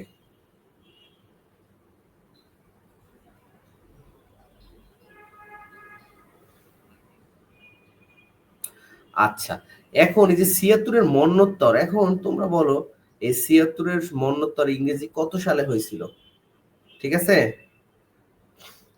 ৭৬-এর মন্বন্তর কত সালে হয়েছিল? ৭৬-এর মন্বন্তর কত সালে হয়েছিল? কমেন্টে জানাও।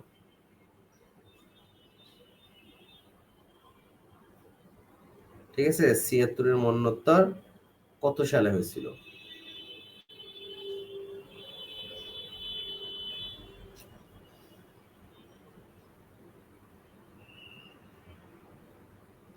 ১৭৭০ সালে, ঠিক আছে, ১৭৭০ সালে ৭৬-এর মন্বন্তর হয়েছিল, ঠিক আছে। ওকে, আর এটা কারেক্ট আছে কি বাংলা ১১৭৬।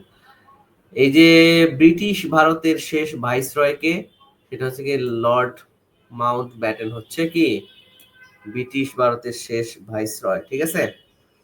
আচ্ছা, এগুলো কিন্তু পরীক্ষায় আসবে, এগুলো পরীক্ষার জন্য খুবই গুরুত্বপূর্ণ, যদি এগুলো তোমরা অলরেডি পড়ছো। আচ্ছা,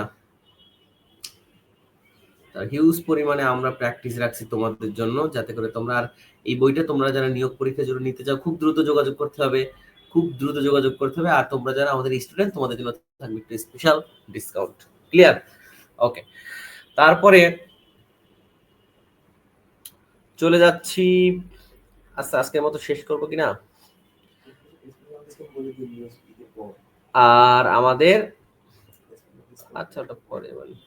আর আমাদের যারা সিনিয়র স্টাফ নার্স নিয়োগ করছে, তোমরা যারা ঈদের আগে ভর্তি হবা, তোমাদের জন্য মাত্র ১,০০০ টাকা দিয়ে অ্যাডভান্স করে তোমরা ভর্তি হতে পারবে, এটা তোমাদের জন্য একটা সুযোগ। ওকে, আচ্ছা, দেখো টোটাল মানে যা ইনফরমেশন আছে পরীক্ষার বাইরে একটা আসবে না, এতটুকু গ্যারান্টি দিয়ে বলতে পারি, এর বাইরে পরীক্ষায় কিছুই আসবে না। ওকে, এর বাইরে পরীক্ষায় কিছুই আসবে না। ওকে, আচ্ছা। সো এই গণপরিষদের পরীক্ষা এটা আসে, গণপরিষদের প্রথম বাংলাকে রাষ্ট্রভাষার দাবি জানান কে? ধীরেন্দ্রনাথ দত্ত। ধীরেন্দ্রনাথ দত্ত, এটা কিন্তু পরীক্ষায় আসতে পারে, গণপরিষদে প্রথম বাংলাকে রাষ্ট্রভাষার দাবি করেন। ওকে, দেখেন পুরা এ টু জেড সব ইনফরমেশন দেয়া আছে। ২১শে পদকের প্রবর্তক হচ্ছে জিয়াউর রহমান, ১৯৭৭ সালে তিনি হচ্ছে এটা করেন। আমার ভাইয়ের রক্তের আগুন ২১শে ফেব্রুয়ারি, আব্দুল গাফফার চৌধুরী এই গানের গীতিকার। আর এই গানের সুরকার হচ্ছে আব্দুল লতিফ, ঠিক আছে। আর এটা ছিল প্রথম সুরকার। দেখো এখানে কিছু কনফিউশন থাকতে পারে। আমার ভাইয়ের রক্তে রাঙানো, দেখো আমার ভাইয়ের রক্তে রাঙানো এই গানটার প্রথম সুরকার হচ্ছে আব্দুল লতিফ, এবং এটার বর্তমান সুরকার হচ্ছে আলতাফ মাহমুদ। ক্লিয়ার? সালাম সালাম হাজার সালাম এই গানটা, এগুলো ভাষা আন্দোলন নিয়ে মূলত। ওকে, সো এগুলো কিন্তু পরীক্ষায় আসবে। ক্লিয়ার? এই মেজর জিয়াউর রহমান ১ নং সেক্টরে, এই জিয়াউর রহমান নিয়ে পরীক্ষা এখন প্রতি বছরই আসতে পারে, ঠিক আছে, এগুলো পড়তে হবে। এগুলো একটা পরীক্ষা আসছে যে বাংলাদেশের সর্বপ্রথম ফ্লাইওভার কে উদ্বোধন করেন? প্রথম ফ্লাইওভার হচ্ছে মহাখালী ফ্লাইওভার, যেটা বেগম খালেদা জিয়া উদ্বোধন করেন। এটার পরীক্ষা আসে ঢাকা বিশ্ববিদ্যালয়ের একটা পরীক্ষা। ক্লিয়ার? আচ্ছা, এই প্রত্যেকটা লিখবেন। তারপর এই যে অপারেশন অপারেশন সার্চ লাইট, দেখেন অপারেশন সার্চ লাইট যেটা হচ্ছে আজকে রাতে হয়েছিল। সো আজকের রাতে আমরা যে ক্লাস নিচ্ছি, এটা আজকের রাতটা খুবই তাৎপর্যপূর্ণ। আজকের রাতটা কিন্তু খুবই তাৎপর্যপূর্ণ, কারণ আজকের রাতে পাকিস্তানি হানাদার বাহিনীরা আমাদেরকে হত্যা করেছিল, বাঙালিদের হত্যা করেছিল, ঠিক আছে।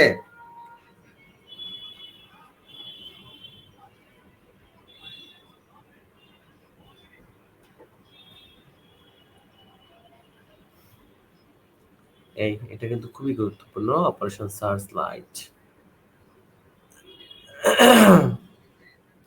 এবং এটা পরিচালনা করে কে? গভর্নর লেফটেন্যান্ট জেনারেল টিক্কা খান। লেফটেন্যান্ট জেনারেল টিক্কা খান। ক্লিয়ার?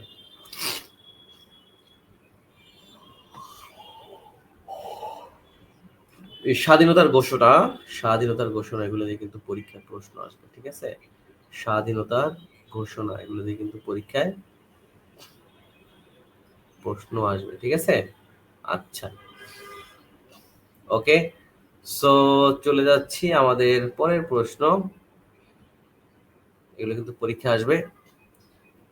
এই স্বাধীনতার চরমপত্র কে কে পাঠ করেন?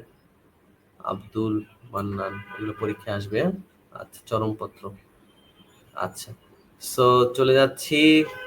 তো আজকের মতো এখানে এইটা কিন্তু পরীক্ষা আসে, বাংলাদেশকে কে কখন স্বীকৃতি দেয়? এশিয়াতে হচ্ছে ভুটান সর্বপ্রথম দেয়, ইউরোপে পূর্ব জার্মানি, ইউরোপে হচ্ছে পূর্ব জার্মানি 11ই জানুয়ারি, ঠিক আছে? 11ই জানুয়ারি। তারপর আফ্রিকাতে হয়েছে সেনেগাল, ঠিক আছে? উত্তর আমেরিকা হচ্ছে বার্বাডোস, দক্ষিণ আমেরিকা হচ্ছে ভেনেজুয়েলা। এগুলো পরীক্ষায় আসবে, হ্যাঁ? এগুলো পরীক্ষায় আসবে। আর এক নজরে মুক্তিযুদ্ধ, সব এ টু জেড এখানে আছে, হ্যাঁ? এগুলো আপনাকে পড়তে হবে। বীরশ্রেষ্ঠ কয়জন, বীর উত্তম কয়জন, বীর প্রতীক, সবগুলো এখানে পরীক্ষা আসে, যে বীর উত্তম কতজন, বীর বিক্রম কতজন, এগুলো পরীক্ষা আসে টোটাল। এই যে কনসার্ট ফর বাংলাদেশ কবে হয়, কে করে, ঠিক আছে, কোথায় হয়, এগুলো পরীক্ষায়। অ্যালেন গিন্সবার্গ, এই সেপ্টেম্বর অন যশোর রোড, এটা খুব important. September on Jessore road কে রচনা করেন? এটা একটা কবিতা, তাই না? এই অ্যালেন গিন্সবার্গ হচ্ছে একজন সাংবাদিক। তিনি হচ্ছে যে শরণার্থী ছিল, বাংলাদেশে যারা যুদ্ধে যারা ভারতে গিয়ে আশ্রয় নিয়েছিল তাদেরকে দেখতে আসেন। যেহেতু যশোর হচ্ছে কলকাতার একবারেই সীমানায়, তো যশোর এই বেনাপোল সীমান্ত, পরীক্ষা আসতে পারে বেনাপোল স্থলবন্দর কোথায় অবস্থিত? যশোরে অবস্থিত। তো এখানে আসার পরে তিনি যখন বাংলাদেশের অবস্থা দেখতে পারেন, খুবই করুণ অবস্থা, তখন তিনি একটি কবিতা লেখেন। যে সেপ্টেম্বরে তিনি হচ্ছে এই রাস্তায় হেঁটে হেঁটে যে কবিতাটা লেখেন, সেটা হচ্ছে সেপ্টেম্বর অন যশোর রোড। এই ইতিহাসগুলো আপনাদের জানতে হবে, হ্যাঁ? তাইলে পরীক্ষায় খুব ভালো করে মনে রাখতে পারবেন। আর বাংলাদেশ স্বীকৃতির দ্বিতীয় দেশ হচ্ছে, দেখেন সব দেওয়া আছে, সব এ টু জেড। ওকে, এই মুক্তিযুদ্ধ জাদুঘর এটা কিন্তু আপনাদের যেটা বর্তমানে আগারগাঁও অবস্থিত, মুক্তিযুদ্ধ জাদুঘর, ঠিক আছে? মুক্তিযুদ্ধ জাদুঘর, এগুলো পরীক্ষায় আসবে, ওকে? সেই জন্য এগুলো আপনাদের খুব ভালো করে পড়তে হবে, এগুলো আপনাদের খুব ভালো করে পড়তে হবে, কেমন? ওকে। সো আর এই যে বীরশ্রেষ্ঠ কার কি পদবি ছিল, এই 7জন বীরশ্রেষ্ঠ দিয়ে পরীক্ষায় প্রশ্ন আসার সম্ভাবনা অনেক বেশি, ওকে? সো এগুলো আপনারা আমাদের পেইড বেসে আপনাদেরকে খুব ধরে ধরে পড়াবো, যাতে করে পরীক্ষায় আসলে আপনি 100% পারবেন, 100%, ঠিক আছে? 100% আপনি নিশ্চিত। যদি আপনার নিয়োগের জন্য কি চাকরি পাওয়ার জন্য একটা গাইডলাইন প্রয়োজন, ফুল গাইডলাইন, ঠিক আছে? ফুল গাইডলাইন প্রয়োজন। সো ফুল গাইডলাইন পাইলে আপনি মাস্ট বি নিয়োগে, আপনি চাকরি হবেই 100%। বাট আপনি যদি কোনো ইররেগুলার হন, যদি মনে করেন পরীক্ষা গেলেই চাকরি হয়ে যাবে, এটা এখন কোনোভাবেই হবে না। কারণ 40,000 পরীক্ষা পেতে মাত্র 1,000 জন চাকরি পাবে। কোন 1,000 জন? সুপার ট্যালেন্ট যারা। এই সুপার ট্যালেন্ট হতে হলে আপনাকে রেগুলার গাইডলাইন প্রয়োজন হবে। আদারওয়াইজ আপনি সুপার ট্যালেন্ট হতে পারবেন না। কোনো না কোনো স্টেজে বাদ যাবেন। হয়তো পিলিতে না হলে আপনি হচ্ছে রিটেনে না হলে আপনি ভাইভায়। সো আপনি প্রত্যেকবারই যখন বাদ হয়ে যাবেন, আপনার কষ্টের মাত্রা তত বেড়ে যাবে, তখন আফসোস করবেন যে যদি আরেকটু করতাম। ওকে, পরীক্ষা আসে 2 জন মহিলা বীর প্রতীকের নাম লিখুন। তারামন বিবি ও সেতারা বেগম। এগুলো কিন্তু পরীক্ষায় দেখেন। এই যে ভাস্কর্য নিয়ে পরীক্ষায় প্রতি বছরই প্রশ্ন আসে, এখানে আসবে। এই অপরাজেয় বাংলা, যেটা ঢাকা বিশ্ববিদ্যালয়ের অবস্থিত, অপরাজেয় বাংলা যেটা ঢাকা বিশ্ববিদ্যালয়ের স্থপতির নাম হচ্ছে সৈয়দ আবদুল্লাহ খালেদ। অপরাজেয় বাংলা কোথায় অবস্থিত? এই অপরাজেয় বাংলার জায়গাটায় বসেই প্রথম পতাকা উত্তোলন করা হয় আসাম আব্দুর রব 2রা মার্চ, ঠিক আছে? বটতলায়। এই যে স্বোপার্জিত স্বাধীনতা, যেটা লিখছে শামীম শিকদার, এই শামীম শিকদারের নামটা ছেলেদের নাম হলেও ইনি আসলে একজন মেয়ে, ঠিক আছে? শামীম শিকদার, ওকে? এই শামীম শিকদার হচ্ছে সিরাজ শিকদারের বোন।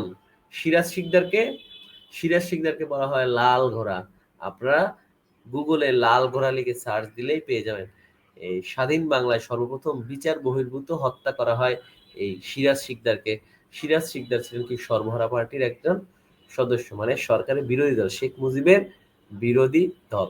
তখন তিনি একটি ভাষণ দিয়েছিলেন যে কোথায় এই কোথায় আজ সিরাজ শিকদার, ঠিক আছে, লাল ঘোড়া বলা হয় তাকে। ঢাকা বিশ্ববিদ্যালয়ের হাকিম চত্বরে দেখবেন তার একটা ছবি আঁকা আছে এখনো, কোথায় এই সিরাজ শিকদার। ওকে, ইতিহাস আপনাকে জানতে হবে, মুক্তিযুদ্ধের ইতিহাস খুবই গুরুত্বপূর্ণ। মুক্তিযুদ্ধের ইতিহাস হচ্ছে খুবই গুরুত্বপূর্ণ, যেগুলো খুবই আত্মস্থ করতে হবে, পরীক্ষায় আসবে। এই জায়গাগুলো থেকে পরীক্ষায় আসবে, কেমন? ওকে, সাবাস বাংলাদেশ, যেটা নিতুন কুণ্ড এর আর্কিটেক্ট, যেটা হচ্ছে রাজশাহী বিশ্ববিদ্যালয়ে অবস্থিত। সাবাস বাংলাদেশ, দেখবেন যে গুলি ধরা, আমি এখানে গেছিলাম কয়েকদিন আগে ঘুরতে, গত বছর। জাতীয় স্মৃতিসৌধ, এটা মাইনুল হোসেন, পরীক্ষা আসতে হবে। জাতীয় স্মৃতিসৌধ স্থপতি কে? মাইনুল হোসেন। তো এইগুলো বারবার পড়তে হবে, কিন্তু এগুলো একবারে আপনি আমাদের এই বইটাতে পাবেন, আর আমাদের স্পেশাল ব্যাচগুলোতে অফকোর্স আপনি পাবেন, কেমন? ওকে, তারপর এই যে সংসপ্তক এটি বানাইছে হামিদুজ্জামান খান, যেটা জাহাঙ্গীরনগর বিশ্ববিদ্যালয়ে অবস্থিত। সো আপনারা সবাই চেষ্টা করবেন এইসব জায়গায় গেলে এই সকল স্থাপনাগুলো একবার দেখার জন্য, মানে এইগুলো একবার দেখলে আপনি কখনোই ভুলবেন না। যেমন এই যে আপনারা অনেকেই জানতেন না যে এই শামীম শিকদার একজন মেয়ে, কিন্তু আপনারা সবাই জানেন শামীম শিকদার একজন ছেলে। তার যে তিনি যে এই যে শামীম শিকদার এই যে স্বোপার্জিত স্বাধীনতাটা বানাইছে, এইটা আপনারা অনেকেই দেখছেন, এই স্বোপার্জিত স্বাধীনতা, কিন্তু জানেন না এটা কে বানাইছে বা এইটার নাম স্বোপার্জিত। এইটা হচ্ছে টিএসসির মাঝখানে দেখবেন সাদা একটা ভাস্কর্য আছে, যেটা বলে ডাস ক্যান্টিন, ডাস চত্বর বলে, ডাচ, ঠিক আছে। এই যে স্বোপার্জিত স্বাধীনতা, সাদা একটা ভাস্কর্য, এটা হচ্ছে শামীম শিকদার, ঠিক আছে, যেটা ঢাকা বিশ্ববিদ্যালয়ের টিএসসি তে অবশ্যই। টিএসসি তে আরেকটা ভাস্কর্য আছে, এটা রাজু ভাস্কর্য, রাজু, ঠিক আছে, এই রাজু ভাস্কর্য, তাই না? ওকে, তারপর দেখেন বুদ্ধিজীবী স্মৃতিসৌধ, যেটা আছে মিরপুরে অবস্থিত, বুদ্ধিজীবী স্মৃতিসৌধ। ওকে, মানে বুদ্ধিজীবী হত্যা করা হয়েছিল, তাই না, ওই সব জায়গায়, বুঝছেন? অপরাজয় ৭১, যেটা ঠাকুরগাঁও অবস্থিত। ওকে, সো এগুলো পরীক্ষা আসবে, এগুলো পরীক্ষার জন্য খুবই খুবই গুরুত্বপূর্ণ, খুবই খুবই গুরুত্বপূর্ণ, ঠিক আছে। এটা পরীক্ষা আসতে হবে। বাংলাদেশের স্বাধীনতা যুদ্ধের ঘোষণা করেন কে? Major Ziaur Rahman. I am major Ziaur Rahman declare the independent of Bangladesh, ঠিক আছে, তার ভাষণটা সবাই শুনবে না? ওকে, প্রথম তিনি নিজেই ২৬শে মার্চ সর্বপ্রথম তিনি বেতারে স্বাধীনতার ঘোষণা দেন। পরবর্তীতে তিনি হচ্ছে কি শেখ মুজিবের পক্ষে আবার তিনি দুইবার ঘোষণা দেন, একটা ২৬ তারিখ, একটা ২৭ তারিখ, ঠিক আছে। মুক্তিযুদ্ধ ভিত্তিক চলচ্চিত্রগুলো কি আছে, মুক্তিযুদ্ধ ভিত্তিক উপন্যাস, সাহিত্য, এগুলো দিয়ে পরীক্ষার প্রশ্ন আসবে। আপনার সিনিয়র স্টাফ নার্স নিয়োগ প্রস্তুতির সর্বপ্রথম কবে জাতীয় পতাকা উত্তোলন করা হয়, এটা কিন্তু পরীক্ষা আসে ২রা মার্চ ১৯৭১। এটা অনেকবার পড়েছি। কে করেন? তৎকালীন ঢাকসুর বিপি আসম আব্দুর রব। কোথায় করে? ঢাকা বিশ্ববিদ্যালয়ের কলা ভবনের সামনে। কারা কারা ছিলেন কলা ভবন? ঢাকা বিশ্ববিদ্যালয়ের, কমেন্টে জানান। পরীক্ষা আসতে পারে মুক্তিযোদ্ধাদের সম্মানসূচক সর্বোচ্চ খেতাব কোনটি, এটা পরীক্ষা আসে, ঠিক আছে। এটা বীর প্রতীক হবে, বানান একটু ভুল আছে, ঠিক আছে, এটা বীর শ্রেষ্ঠ এটা কিন্তু পরীক্ষায় আসার মতো একটি প্রশ্ন, পরীক্ষায় কি আসার মতো একটি প্রশ্ন, কেমন? এটা কিন্তু পারতে হবে, হ্যাঁ। আচ্ছা, আসলে কিন্তু অবশ্যই পারতে হবে, একটু কারেকশন করে দিব। ওকে,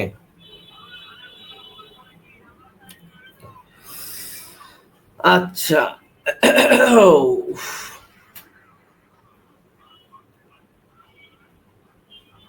পরীক্ষা অনেক আসবে, হ্যাঁ, ওর পরীক্ষায় কি এখান থেকে অনেক আসবে, এখান থেকে বলে দিলাম, কিন্তু এখান থেকে আসবে পরীক্ষায়। আচ্ছা, তো এখন হচ্ছে আর পড়াবো কিনা নাকি শেষ করে দিব, ঠিক আছে। Operation clean heart, search light. আচ্ছা, যাই হোক, আগামীকাল হচ্ছে স্বাধীনতা দিবস, আগামীকালকে হচ্ছে স্বাধীনতা দিবস। এই স্বাধীনতা দিবস না হলে কি বাংলাদেশ স্বাধীন হতো না।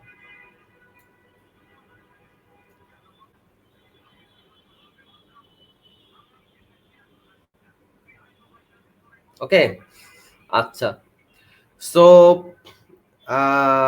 আশা করি আজকে ক্লাসটি আপনাদের ভালো লাগছে, অনেকক্ষণ ক্লাস নিলাম। তো হচ্ছে সবাই ভালো থাকেন, সুস্থ থাকবেন, ক্লাসটি কেমন লাগলো সবাই একটু কমেন্টে জানান। আর আরেকটা বিষয় বলবো, সেটা হচ্ছে আপনারা যে যেখানেই থাকেন এবার ঈদ করবেন, অবশ্যই ভালো একটি ঈদ কাটুক সবার। তবে চাকরির প্রস্তুতিতে অবশ্যই ভালো করতে হবে, চাকরির প্রস্তুতি অবশ্যই নিতে হবে। ঠিক আছে, অনেকক্ষণ ক্লাস নিলাম আজকে। তো আশা করি আজকে ক্লাসের মাধ্যমে আপনারা অনেক কিছু জানতে পারছেন, শিখতে শিখতে পারছেন। এগুলো আমরা কন্টিনিউয়াস পড়াবো আপনাদেরকে, হ্যাঁ? আর পাশাপাশি পেইড ব্যাচ গুলোতে আমরা অফকোর্স কিছু স্পেশাল তো কেয়ার থাকবেই, তাই না? যেহেতু টিচাররা আমাদের সেখানে একটা প্রত্যেক টিচাররা ক্লাসগুলো নেয়, সো অফকোর্স সেখানে ভালো কিছু শিখতে পারবেন, নেগেটিভ মার্কিং এক্সাম দিতে পারবেন। আর সবাই পেজে লাইক বা ফলো দিয়ে রাখবেন পরবর্তী সকল আপডেট জানার জন্য। কেমন, প্রতিদিন আমরা অনেকগুলো আপডেট দিয়ে থাকি আমাদের পেজে। ওকে, তো আর আমাদের নিজের যে কোনো প্রয়োজনে আমাদের স্পেশাল যে ভর্তি বা আমাদের যদি সিনিয়র স্টাফ নার্স নিয়োগ প্রস্তুতির প্রিলিমিনারি লিখিত বা ভাইবা প্রত্যেকটা গাইড আছে, 3টা সেকশনেই গাইড আছে, প্রিলি, লিখিত এবং ভাইবা। এগুলো যারা সংগ্রহ করতে চান আমাদের ইনবক্স করবেন পেজে, অথবা যে নাম্বারটি আছে সেই নাম্বারে যোগাযোগ করবেন। তো সবার জন্য অনেক অনেক শুভকামনা রইল, সবাই ভালো থাকেন, সুস্থ থাকেন। সবার জন্য অনেক অনেক দোয়া রইল, আমাদের জন্য দোয়া করবেন যাতে আপনাদের জন্য সার্ভ করতে পারি বা ভালো কিছু দিতে পারি। তার আজকের মতো এখানেই বিদায় নিচ্ছি। আল্লাহ হাফেজ।